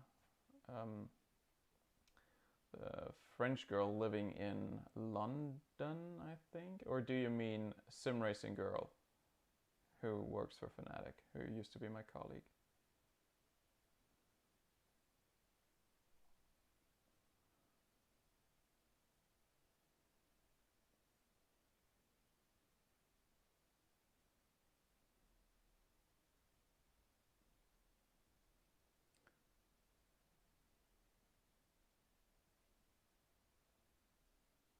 But isn't the RS6 a little bit older? Anyway, so coming back to this TR8020 here, it seems to me to be more on the expensive side. If we compare that again to the offerings of SimLab, let's see, products, new products, no, racing equipment, what the hell?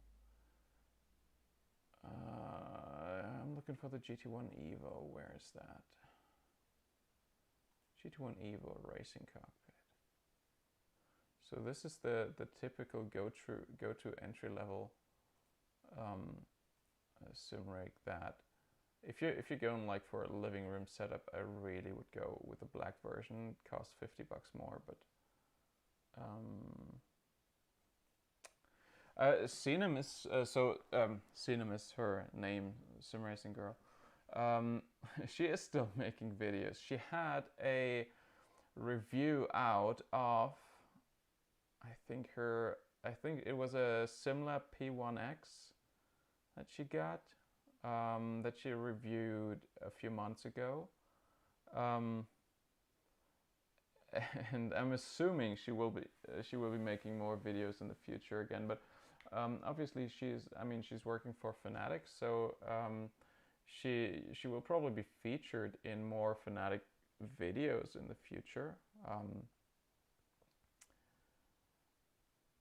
And with respect to her own stuff, I guess whenever she feels like it. She probably doesn't need it to, like, doesn't need to the channel to make her rich, by which I just mean to say she has a job, so but I'm not aware that she is stopping the channel or anything like that. So, but yeah, I feel like you're probably referring to Thea. Let's see, now the whole world can see what kind of stuff I watch on YouTube. Thea this one. Nah. What's a channel called? I don't know. Oh well.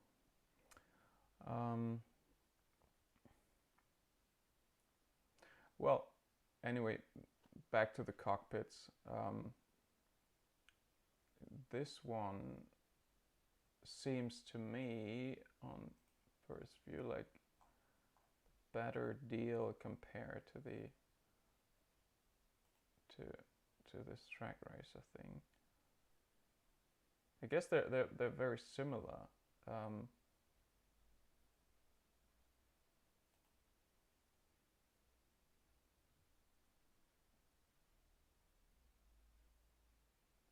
So this comes with seat sliders,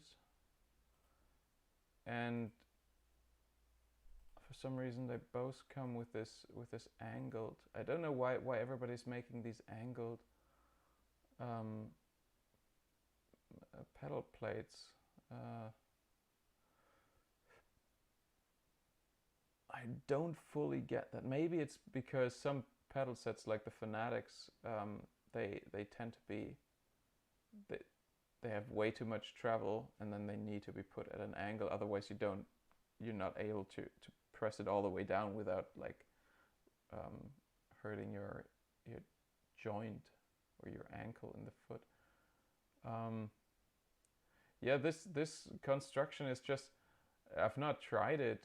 It might be completely stable, but I wouldn't trust it as much as this construction, to be honest.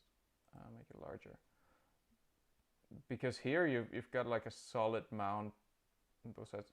This is without any seat slider, so that would be another like $35 that come on top. So they're like, in terms of pricing, they're very much aligned, this one and the other one.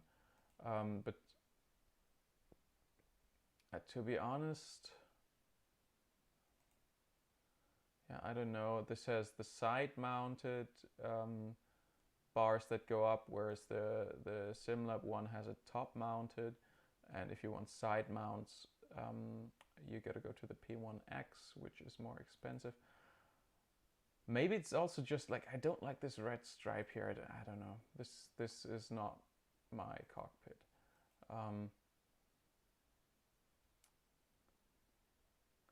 The TR8 could be interesting for the living room,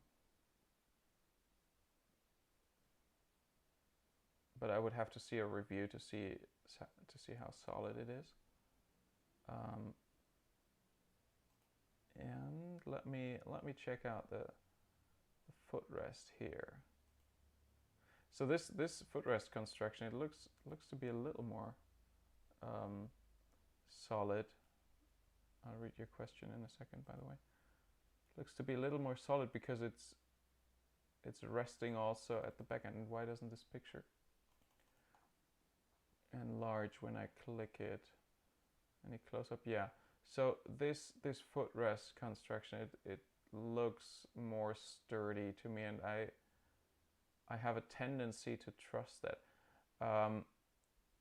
Then let's have a look at this construction for the wheel deck. I would say this is probably a little stiffer than the GT Omega Titan, because it's like narrower, and then there's like a solid crossbar in between. Whereas here, I mean, it feels really solid when you grab it, but I mean, it doesn't have a crossbar in that region. So yeah, the TR8 is that could be a rig for me. then again, it's $650. It has something that I don't need, which is the monitor stand, because I've got this Track Racer monitor stand here, which is freaking huge already, and certainly a better stand for my heavy TV.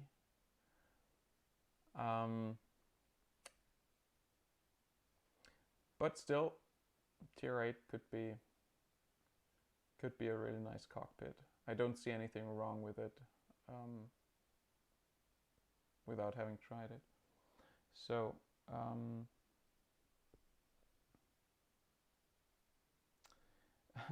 okay, next gen consoles or making new hardware.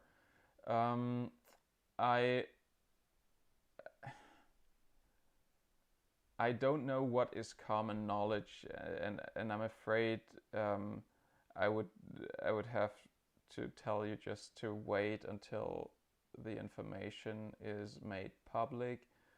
I did pick up on something in that regard while I was there, but I don't think I'm at liberty to say, and I might be breaking my NDA. So sorry, I can't comment on future console compatibility. Having said that, I'm kind of stoked for the PS5, and not for racing, just for regular gaming. I'm kind of considering getting one for Christmas maybe. I don't know. I don't play too many games actually, but it's got this want factor to it. Even more than the Xbox, even though the Xbox is supposed to be a bit more powerful, but I don't know. PS5, yeah, maybe that's something for me. Right.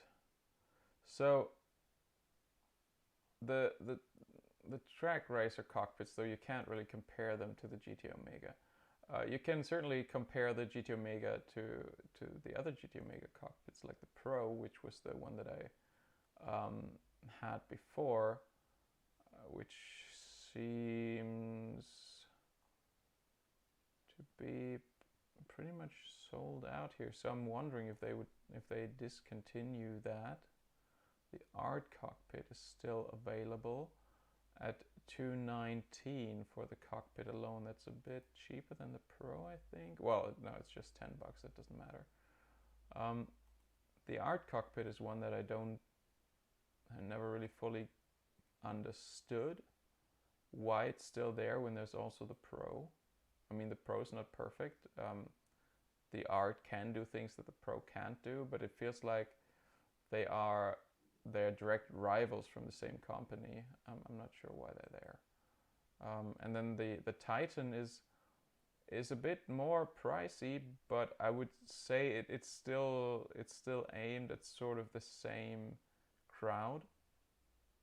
What I can say is really nice about the Titan is if you don't have a lot of space, it's a really compact form factor. It's a really cute, nice and small rig, and it's making the most out of your space. I also like that with these 6 feet that it's got under it, that you see here,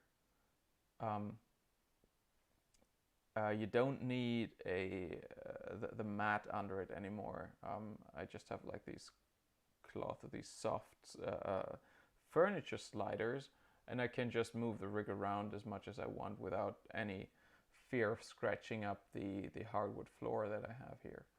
So that's really nice. It just makes the whole thing look really nice for the living room. You can check out my Instagram if you're interested. I have a picture there. Yeah, but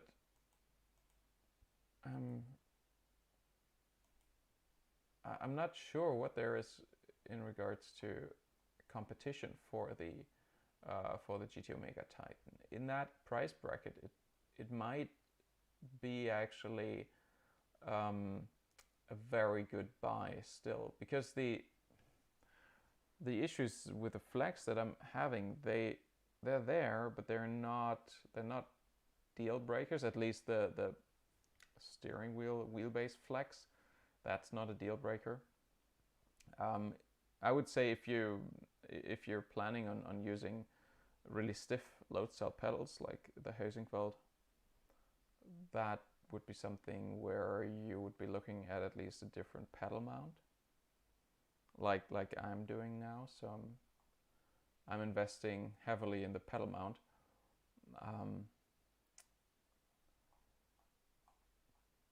Which for me is okay since I didn't pay for this rig.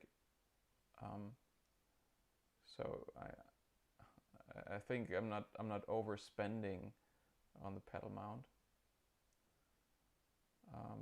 Otherwise, of course, if you consider it 350 and you want to use it with something like Hosingfeld pedals or Fanatics, and you like your brakes to be stiff, this foot mount, this pedal mount might not be for you, and then you're looking into a little bit of an investment. I'll put different options in my review. I guess you could have a fairly cheap pedal mount also, like within $50 or so, for just a few. The cheapest you could do would just go with 2 aluminum profiles just to raise the pedals, because otherwise you can already more or less mount them on that thing, on that base plate down there. Let me show you what I mean. What you can see here is that there is this base plate that is what's the word? I forget the word, sorry, but it's fixed between those 2 tubes, and that one is pretty solid. So, and the distance here, alright, the distance between these holes is like 35-36 centimeters. So what you could do is go with 2 vertical 80-20 profiles, and then connect them with 2 like horizontal, 2 vertical, and then you connect them with 2 horizontal ones, which are spaced such that you can mount your pedal set, and then you'll be good to go, and you'll be coming off maybe between $50-$60 in total for the parts. So that's not too bad. But you're getting dangerously close to the GT1 Evo. In the black version. Now, of course, the GT Omega will still have the looks going for it, I think. Even the black GT1 Evo, it doesn't, like, in the looks department, it's not that great.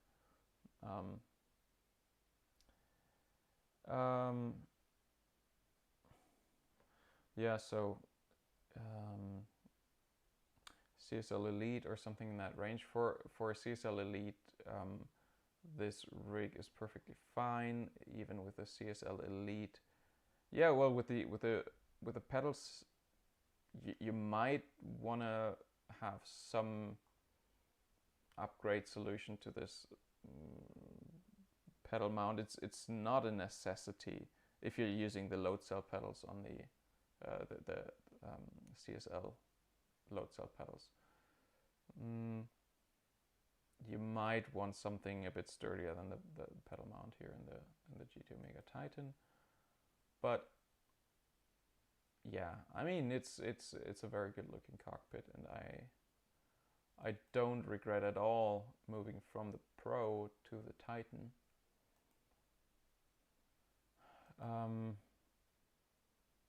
I think if I'm gonna spend money on buying my own cockpit again, I might go for the P1X though.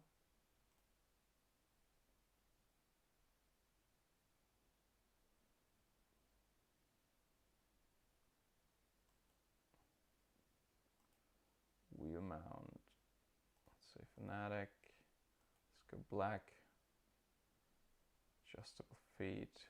Yeah, so I'm looking at 850, which is a lot of money. Still, without a seat slider, it would appear, but I have that. That's fine.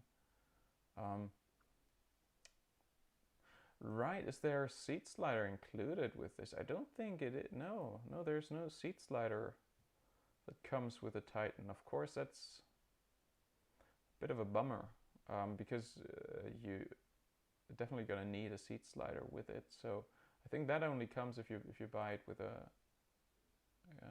chair as well. Huh.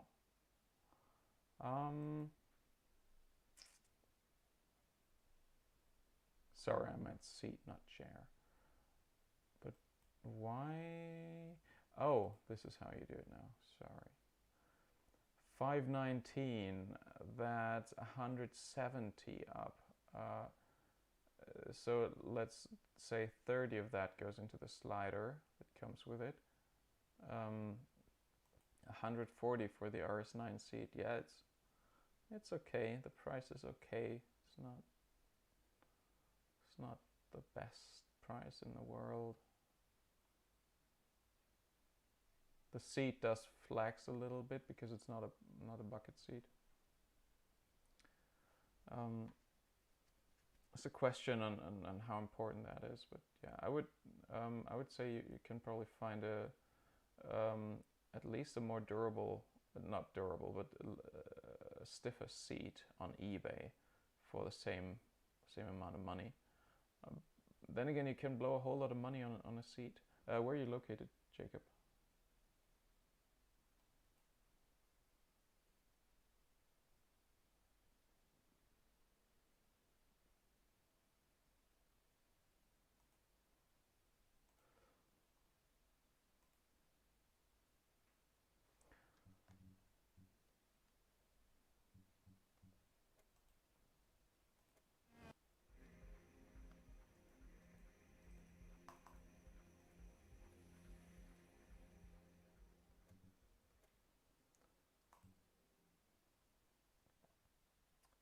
So what I'm gonna do now is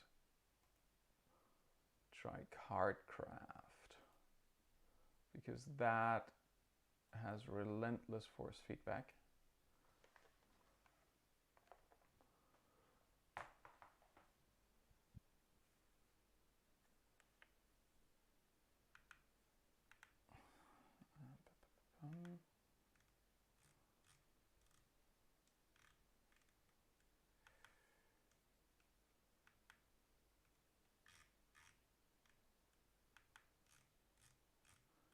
See about the flex with KartKraft.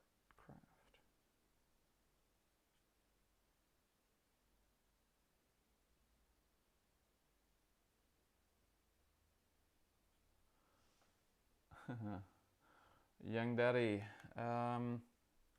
Yeah, we were discussing that for the past half hour or so. The rig, the G2 Mega Titan, in Assetto Corsa Competizione, there was no issue at all with handling the force feedback, or the wheel forces. Come on. Following input preset was detected. Try that again, please. Give me the.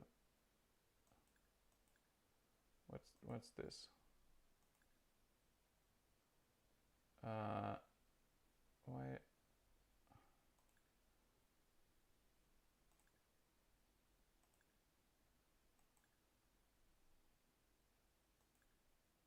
Why do I have to do this? Now I need to buy a card. Last time I played this game, it was way easier. I didn't have to do all these things in the beginning. Oh, God. Just let me play. Sure, a drone. So in AMS2, which had a bit more violent force feedback, why is... Oh, Jesus Christ, why does it put me into the... Can I say finished? Yes, thank you. Can I just get to the menu, please? In AMS2, more violent force feedback, and I felt it flex a little bit, and it was shaking up also the pedal area. So I don't have a final verdict yet, and I need to try it also, like in different games with different force settings. None of the wheelbase flex is a deal breaker for me that much. I think I can say it can be noted in some instances. I don't think it's a big problem. The pedal base or pedal mount flex, that's a different story. That is essentially a deal breaker for me with the Hosingfeld pedals that I'm using. And I will, I've already ordered a different pedal mount by SimLab, but it's going to take 3-4 weeks to get here.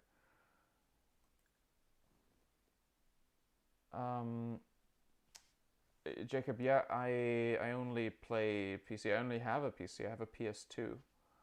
That doesn't do me any good for sim racing.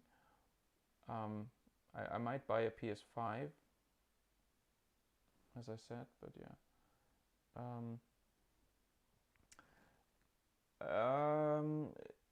So I haven't played the original AMS in quite a while. Just from my first impression with AMS2, it felt, yeah, familiar. But I would really have to do some back-to-back testing. Problem with that is I don't have AMS installed. I can see if I click install now.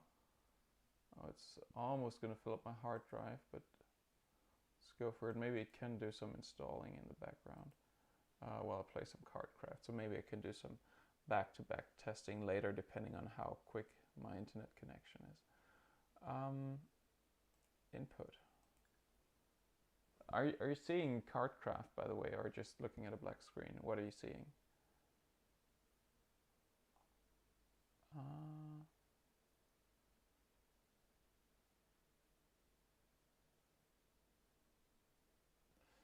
I don't. What's going on here? Input. Okay.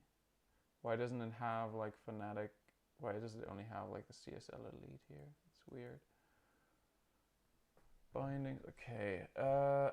Steer. What? No. Yes. Thank you. Throttle. Brake.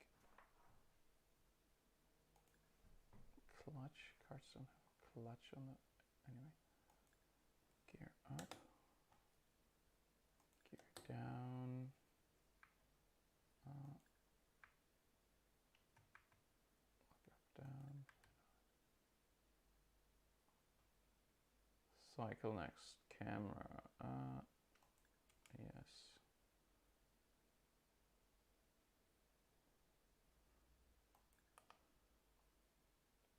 I think everything else is fine. Linearity, everything is linear. Brake max 100%. Looks fine. Steering, profile rotation. Let me make sure I set this up the right way.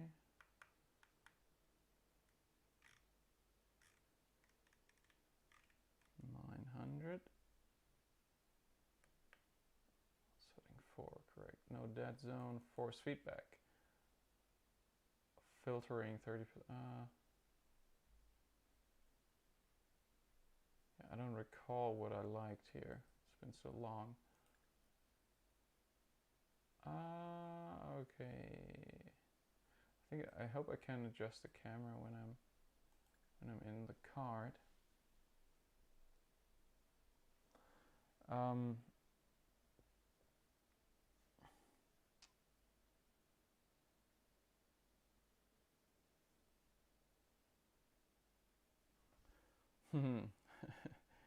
Those are interesting questions.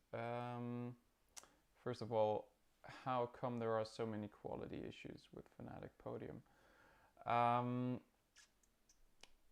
That's a fair question. I'm not familiar with the reason for that, and I'm also not sure about the extent of the issue. I mean, I've had my own RMA with this unit, so certainly reliability on the Fanatic Podium wheelbases is not it's not ideal. How problematic it is, I don't know. I've not seen the not seen any statistics about it, and so as a scientist, and in particular a data scientist, I'm always a bit careful to jump to conclusions too quickly. There can be biases of any size with regards to how many people complain about something, especially since the service is currently a bit overwhelmed. I think Fanatic can't hire enough people fast enough for support and repairs, which leads to longer times in service, and that makes people extra mad, and they complain maybe more than with other companies. I don't know. It may as well be. I don't want to be apologetic about Fanatic. It may as well just be the case that they have huge issues with the reliability of these units. Long story short, I don't know what the reason behind it is, if that's the case, though.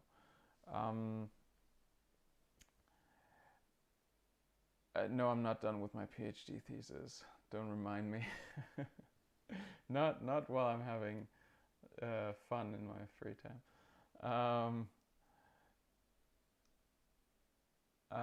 Pedal shifters break.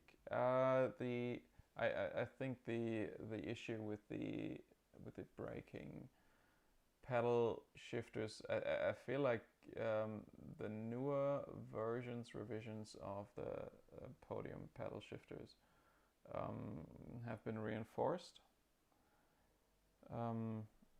but yeah, software still hasn't been able to give full functionality. Yeah, another thing that people at Fanatic are very aware of, without too, yeah, I don't know. There's a lot of things that people at Fanatic are very aware of, but they may not be able to help these things right away. There's a lot of stuff planned, of course, to make up in that regard, but unfortunately there's not much I can tell you. Does Fanatic have European quality control people in China?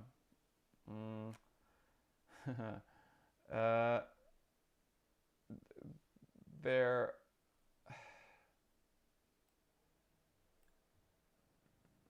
I don't know if so I was not part of, I was part of the marketing team, right? So I'm not familiar with all internal processes at Fanatic, so you can imagine it's a larger company, and I myself have never been to China. I don't know who works there. I know that there are definitely product developers from Fanatic that fly to China to to make sure everything is in order with the production, but I don't know about permanent people, or so. It's just, yeah.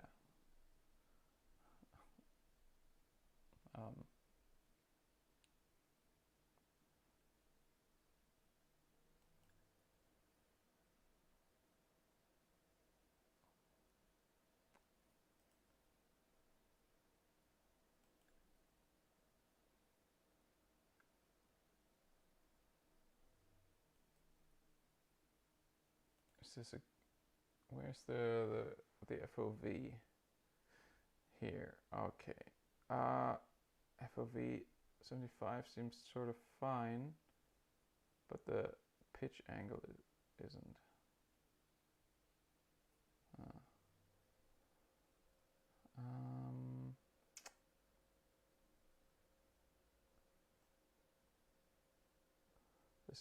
This is annoying, and this is exactly why I don't really. So when karting, I like to see my own wheels at least at the bottom of the screen. But now the horizon is like way above eye level for me, and the screen would just have to come down a lot. I'm not happy with how high it is. This is the lowest position it is on this stand. It can't go any lower. I don't know why they did it that way. I will probably also review this TV stand and mention that again. But yeah. Anyway, let's see how this thing drives.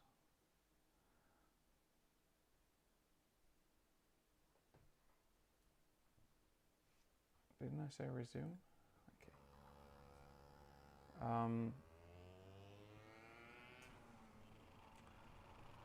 Yeah, but well, I mean, when it comes to like how to manage the company and quality management and all of that, TJ would be the person to address. I don't know enough about all these things at Fanatic, and certainly I was never in a position where I had any influence on how these things work. Gotta increase the force feedback, was pretty low right now. Now 90% here, that's a lot stronger.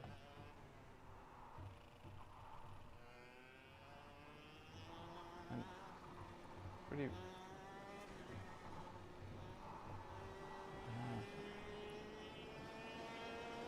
It needs to be a little smoother actually.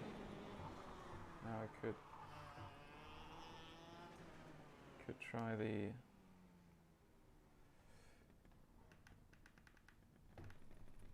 what's it called? The interpolation. Setting that to 6. See if that helps. I do have a T500 with the T3 P8 Pro pedals with regards to Thrustmaster. That was my first wheel when I got back into sim racing 5 or 6 years ago. But I'm still here getting these jolts in the wheel all the time right now, so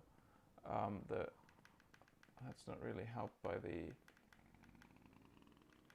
interpolation settings. So let me go to the menu and try and fix it there. I feel like with one of these updates that came, the entire force feedback has been reset. So I am just going to increase the filtering in game and see what that does.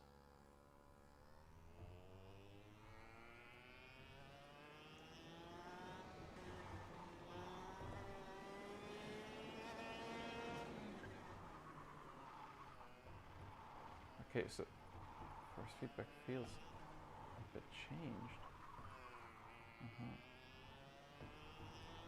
But it's still pretty violent. And it has these jolts that just come through the rim. Like even in normal cornering, there's like clonk, clonk, clonk.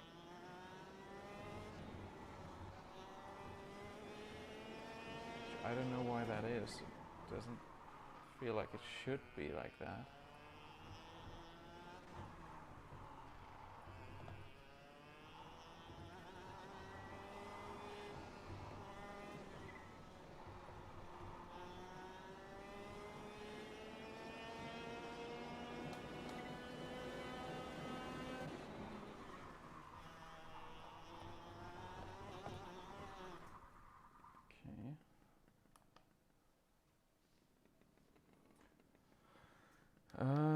let's see what we can do in the steering wheel here. Force, I mean, of course, decrease that again a little bit. Natural damper, let's increase that quite a bit to 50. Let's see how if this helps.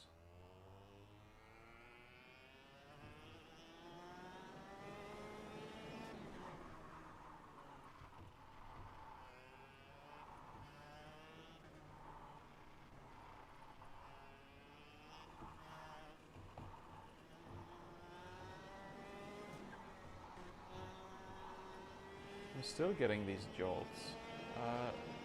Maybe they're just part of the force feedback, but I don't remember it being that jolty with these harsh jolts. I don't know any other word for that, sorry. You hear that? This clunk clunk when I went over that curb?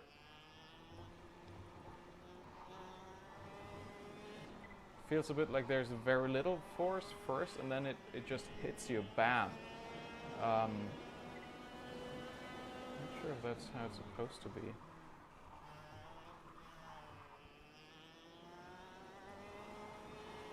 I don't think that's how it should feel.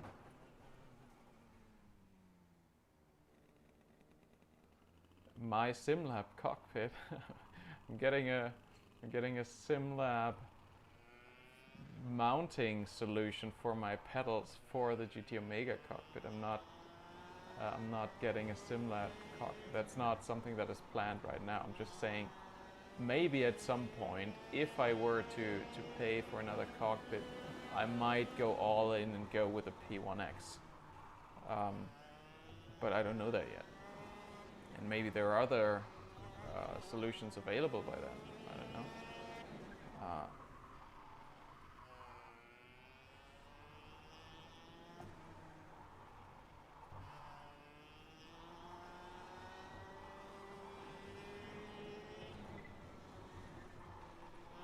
But your question was, am I adding motion to it?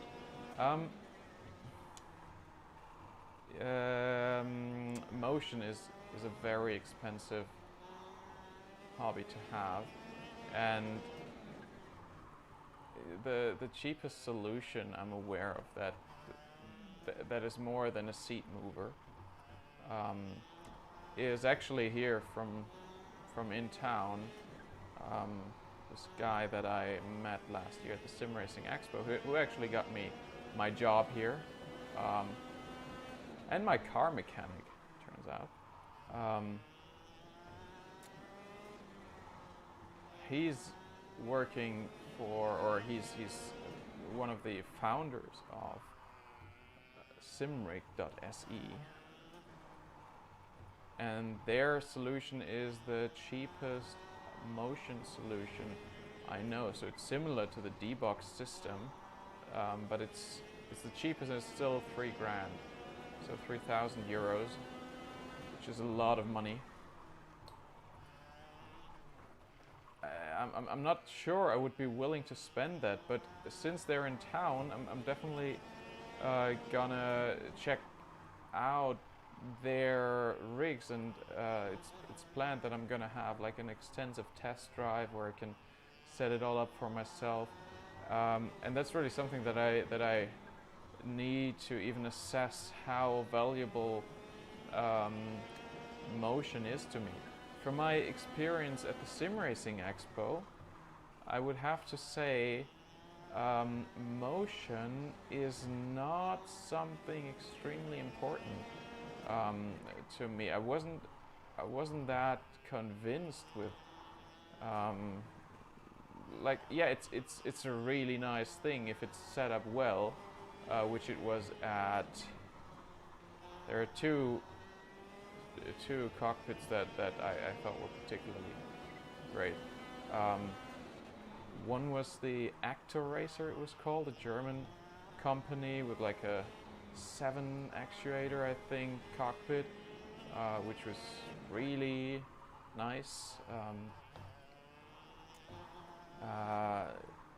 you can see that in my Sim Racing Expo videos. I did a whole lap on the Nordschleife in that, and it felt really good. It was set up really well. The other one was the motion that was in the Porsche 911 Cup car, which was modified to be a simulator.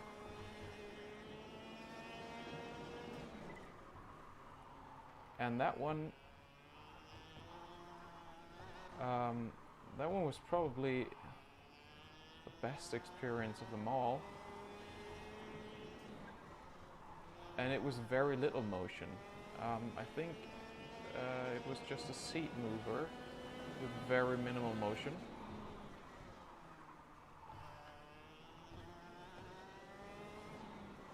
The one thing that I thought was very helpful was that the seat, it would push you into the seat belt and give you a more precise feeling of how hard you're braking.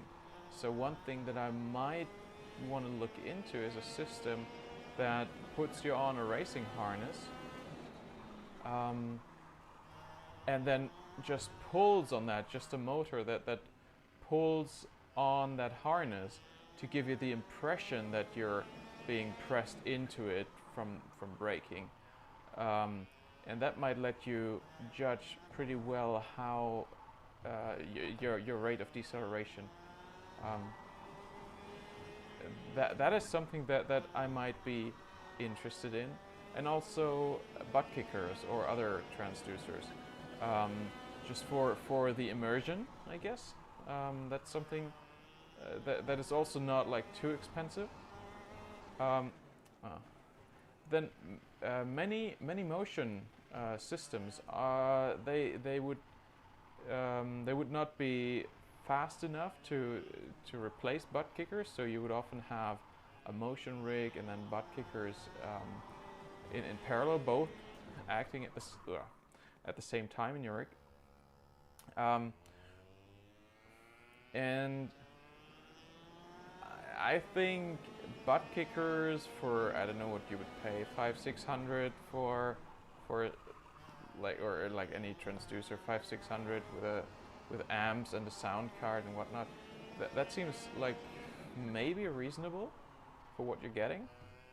But with the motion rigs, like even $3 grand, so much money.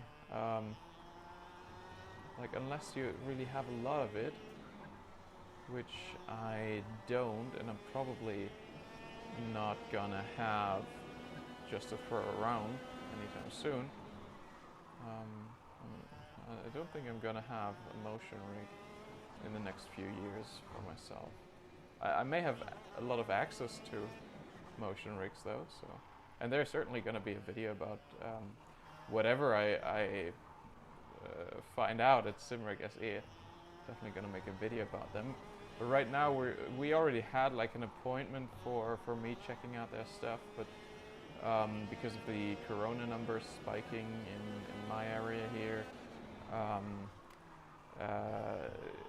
we decided to be careful and not meet up.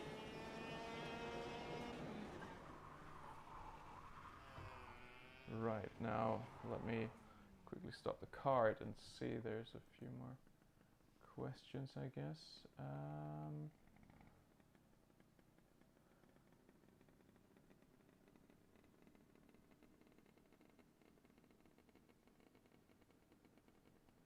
Okay, Pete the Sweetie. Yeah, I guess sometimes some things may be preventable. I guess you may be right, but yeah, I can't really comment too much on quality control Fanatic. See, so in general usage and ownership, how does your current cockpit experience compare to similar rigs you tested at the last Sim Racing Expo? This is not really comparable to to the rigs at the Sim Racing Expo, because most rigs there are at least really nice 80/20 rigs that are very solid, and then most that I tried were, or at least many, were motion rigs. Not all. Let me think. I think actually the one at Virtual Racing School was not. There was the stand was shared with VTech, a German guy, Carsten, who's making probably pretty much the best steering wheels in the world for sim racing. And they didn't have motion on the rig. They had some 80/20 rig which was fairly sturdy. I don't know which, or if that was any particular brand or anything. It was a nice, sturdy rig. None of them, I think, looked living room appropriate, or were in the size that is appropriate for living rooms. No. But the lab was so good until just now. Damn it. Maybe I should walk into time trial though. Retire, and then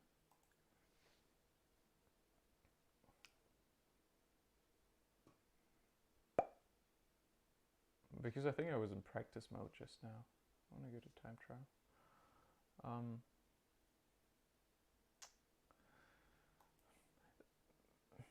This rig at 350 euros is not on the level, on the same level of sturdiness as a full-blown 80/20 rig like a P1X, or probably even the GT1 Evo is. It's cheaper than the 80/20 rigs, and it definitely has its place in the market. I'm really happy to have it here because it's a nice rig. It's yeah, I think it's fair. Like, the price for it is fair. It's not spectacular, but it is fair, and it looks to me that if you want more, you got to pay more. You can certainly pay more, so you can get rigs that are sturdier. You probably won't get another rig that is as compact and nice for the living room as this. But yeah, so much about the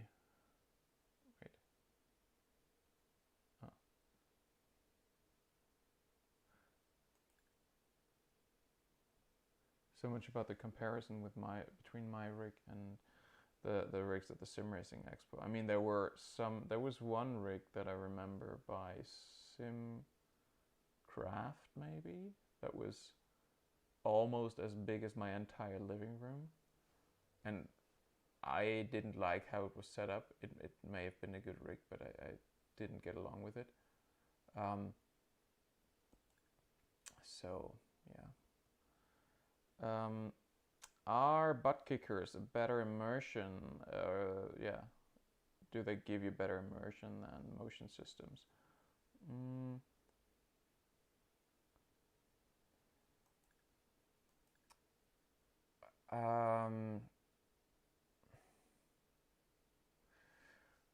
Maybe. The thing is, the motion is, in many cases, I feel like it's an effect that is made mostly for immersion purposes, but that is not particularly helpful while driving unless you dial it in really well. And usually really well means really just a little bit of motion. There are issues with motion systems just from the what's going on.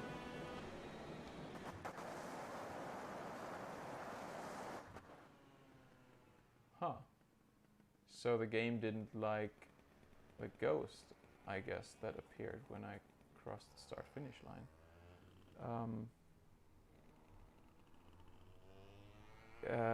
I mean, the Titan is just out, right? It's only been out for, I don't know, what, half a year or so? They, I don't think they have like a, what's up with this ghost? Why is the game freezing when I drive through him?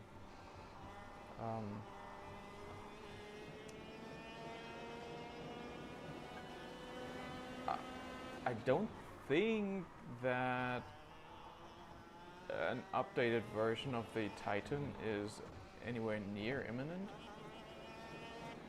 So,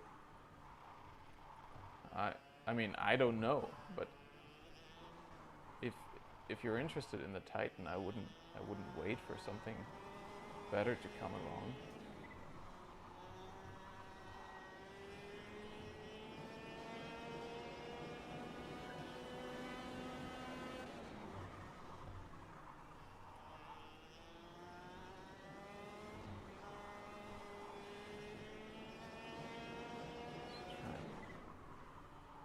Get some decent flow here, some rhythm into this for now.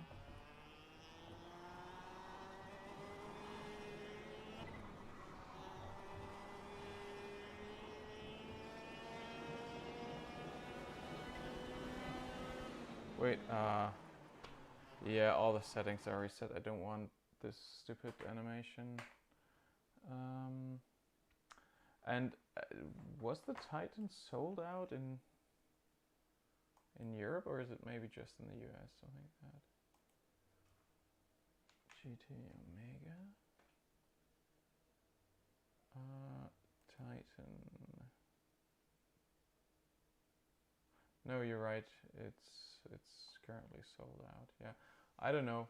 I mean, the thing is, GT Omega certainly is in some way also affected. Jesus, by the COVID thing, right? The production is in China as well. They're sitting in either England or Scotland. I'm not perfectly sure, but on that island anyway.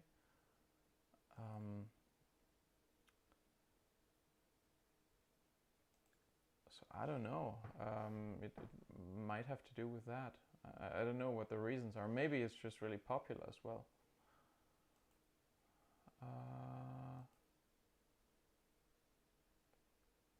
But I should probably ask Leo, who's I think he's the CEO. He's the guy I'm in touch with anyway, or have been in touch with for many years now at GT Omega. I could ask what the reason is. Maybe I can find something out. Camera, HUD, assist, telemetry. No, this is not what I'm looking for. I want to... It needs to be in here somewhere. Pitch, angle, vertical. This is camera settings. Okay, camera. HUD. I want to disable like the ghost and this weird celebration thing every time I beat a lap. Where is that? So vehicle radar. No. Notifications level. Immersive. Network stats off. Agnostic. Right screen offset. Left screen offset. Player tags. HUD. Split time mode. Personal fastest lap. Yeah. Level delta. Personal fastest. Proximity off. Metric Celsius. Okay. Telemetry.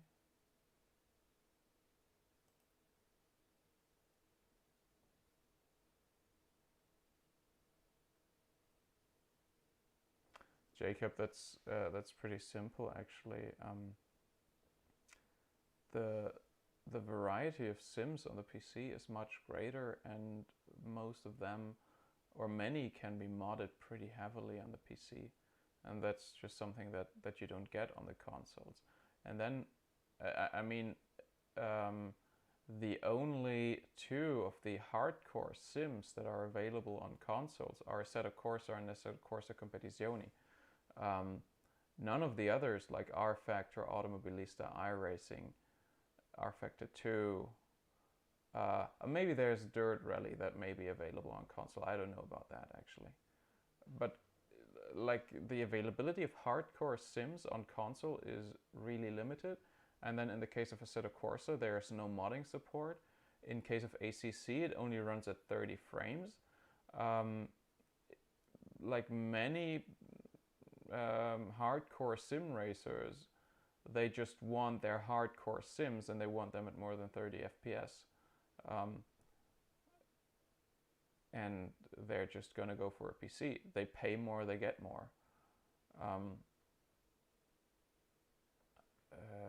The consoles, I mean, Gran Turismo sure is fun, but it's not as realistic of a simulation as some PC titles are. Forza, I don't think Forza to me manages to stay away from the realistic part, but also stay away from the fun physics that sort of Gran Turismo has. So I'm not a big fan of Forza. Also, the F1 games are weird in the physics. Well, I've yet to really give F1 2019 a go actually with my rig. I bought it for the controller. It was horrible with the controller. I don't know where the settings are here. It's annoying. Turn to pit, set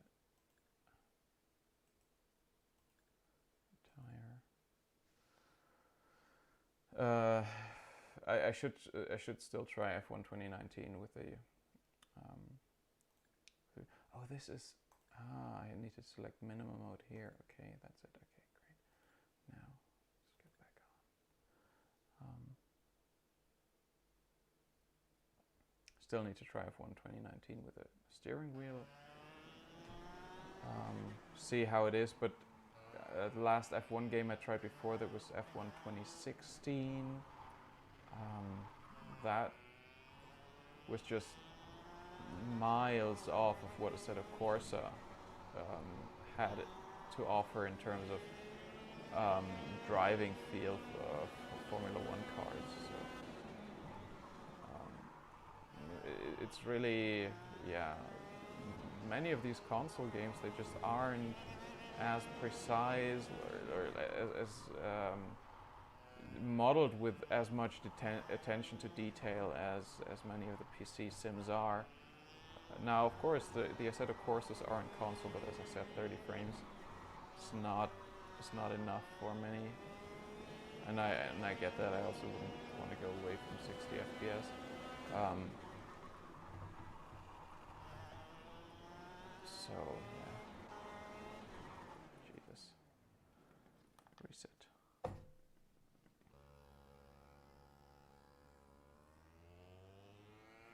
Sure, if the games were available on console,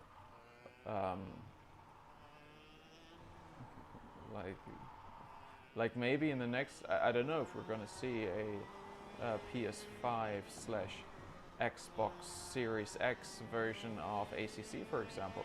That could certainly run at 60 frames or even more, and that might be a compelling argument to stay with the consoles if they're doing that. And there may be those consoles could certainly also support other games, but I don't think iRacing has any plans to move to consoles. I'm not aware of R Factor or like maybe Automobilista at some point. I don't know. I mean, it's an engine that has been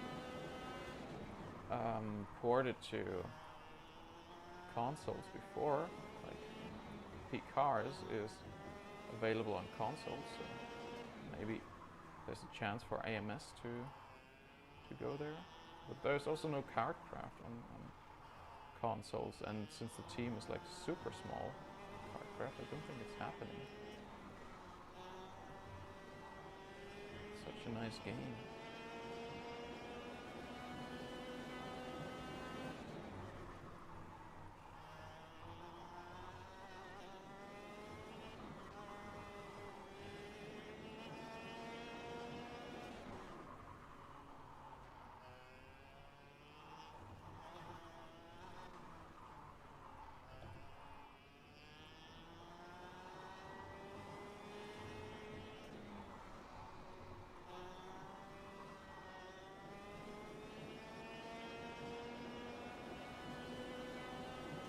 Well,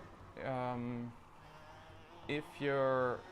So, let's talk about Xbox Series X a little bit. I don't know what Microsoft's strategy is really. I think they demand that all games for that are also compatible with the Xbox One.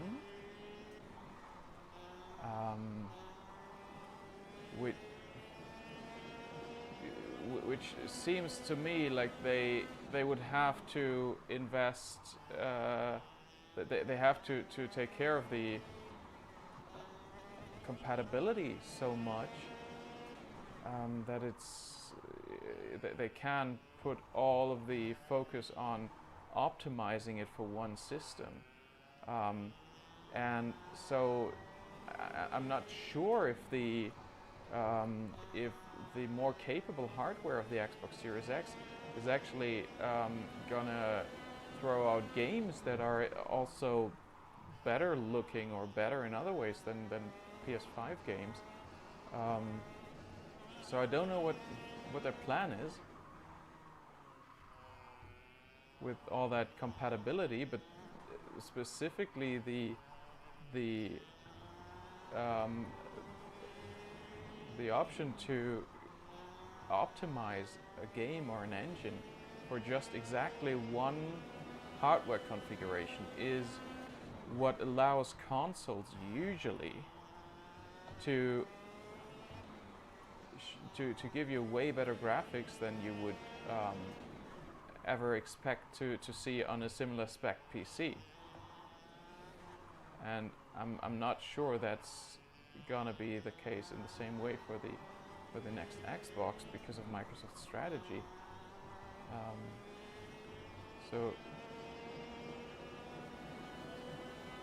personally, I don't think it's a bad idea to consider a PC instead of an Xbox Series X, unless the Xbox Series X gets Windows 10 and can play all PC titles all of a sudden. Then it could be a really cheap and capable gaming PC.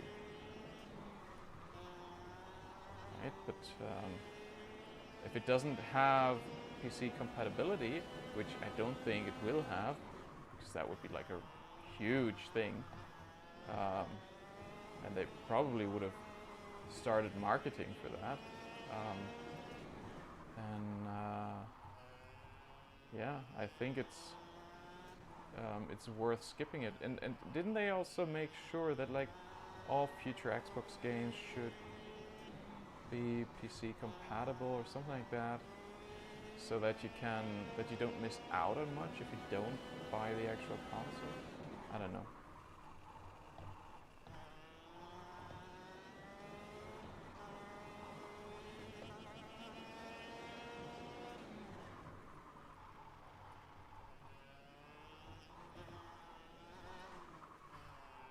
I'm more interested in the PS5 anyway. Not just, I mean, not least because of Gran Turismo, because I've always felt that between Gran Turismo and Forza, Gran Turismo is clearly the game that is more fun. And what was released in the PS5 trailer about GT, what is it, 7? That looked nice. Something I could have some fun with. Reminded me a bit of the old Gran Turismo. Yeah, shit. What's my time, by the way? 31.5, Optimus 31.2. I feel like I should still improve the force feedback here. Let's see, where's that input? Force feedback. I want more filter. Let's go 80% even.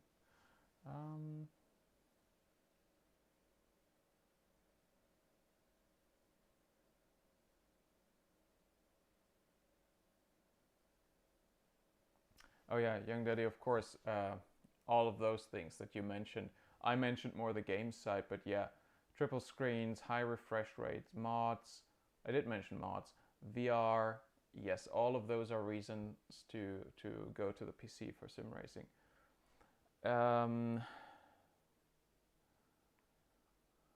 Well, I did mention the high refresh. I mentioned 30 FPS. Yeah, okay.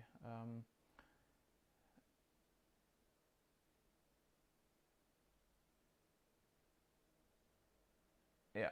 I think now we've got it covered. Why many sim racers favor the PC over consoles. Wait.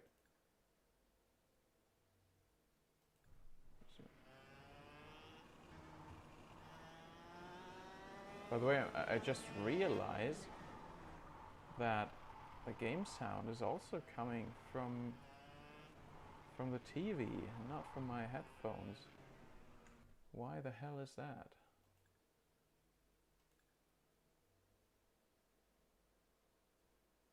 There's no selection for it here. Oh well. You guys haven't been complaining. I can still hear the cart. It's fine with me.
Okay, let's take a shortcut here.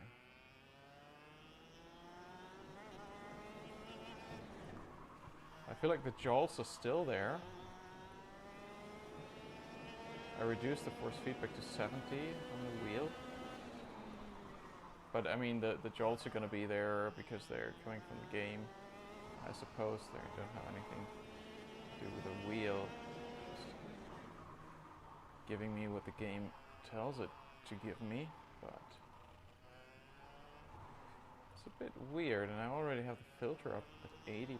I wonder how much more I could filter this stuff.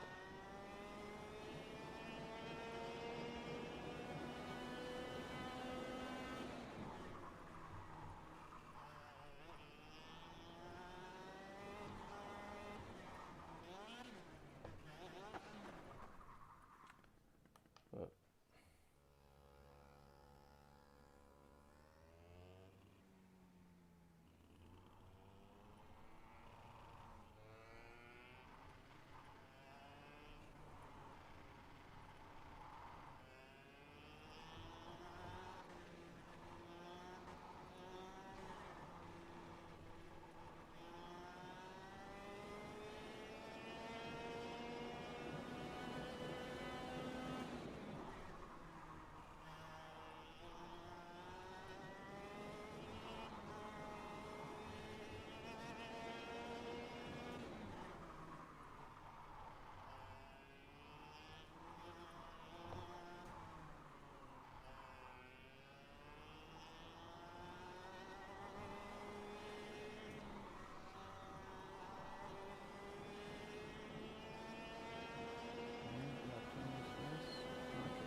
Right, yeah, wheel stands. I have the GT Omega Apex wheel stand, which I think is one of two wheel stands that I think can be recommended. The other one would be the Next Level Racing DD direct drive wheel stand. I don't know what the exact name is, but something like that.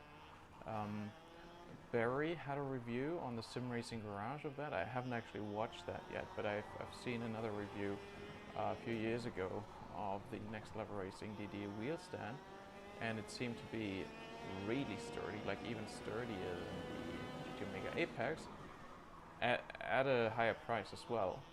But the GT Omega Apex is also really nice already for non-direct drive wheels, but it can deal with direct drive wheels as well if you don't turn them up too high. So yeah, wheel stands might be a way to go if you don't have the space for a rig. If you do have the space though, the seating position alone is just such a game changer, I think, in a rig, usually over what most people would have in terms of seating position on a wheel stand.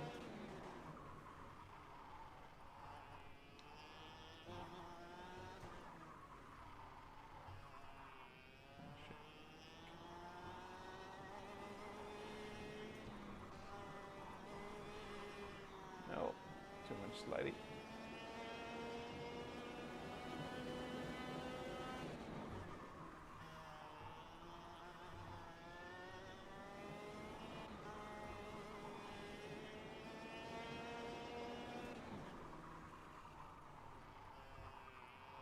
Ugh.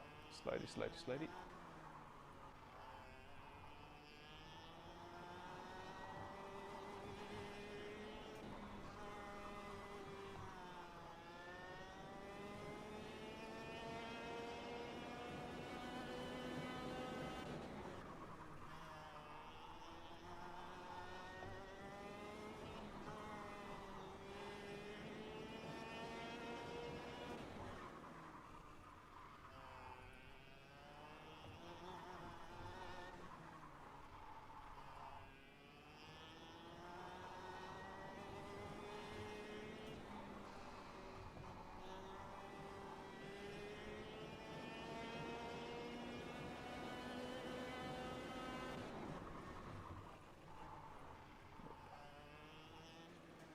Let me actually check where I stand. And in the leaderboard, this is something that I love about KartKraft. It's the hot lap mode with a leaderboard. Okay, 280 global, national ranking 7th. Am I ranked as Swedish now, by the way?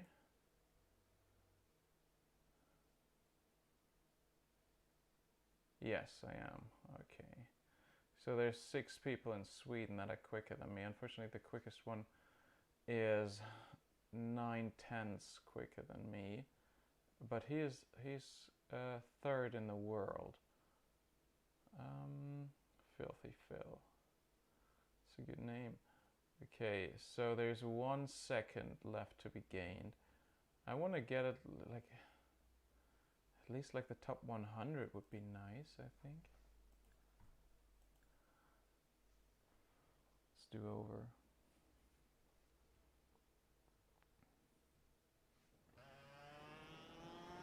Are there settings in like vehicle set? Oh, sure. Tuning. Oh, damn it. I have no idea about kart setups.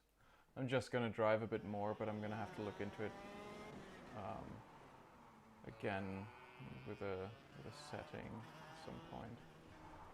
Because obviously, if you're driving against people with custom setups, then on the stock setup, you don't really stand a chance. And that 1 second gap to the quickest so far certainly is partially due to that.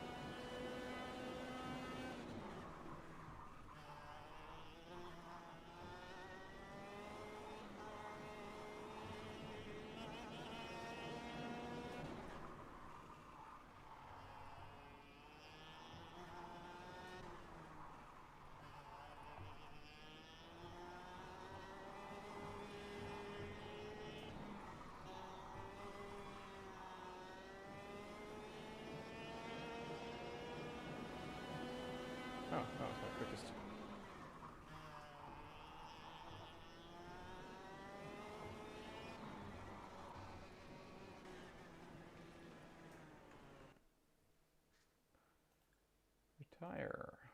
Okay. Let's see. Okay, 141. Fifth in Sweden. Yeah, okay.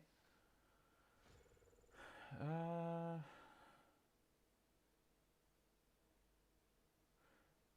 think for now that's okay. And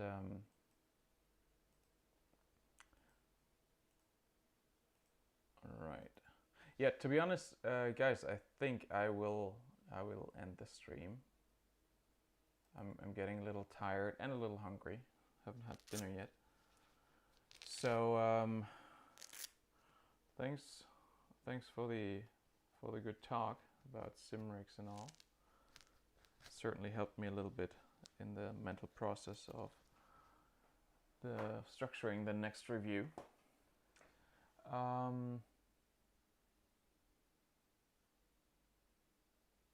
Right, yeah. Certainly talking while driving isn't helpful to the lap time, but I think 141 in the world is fine for now.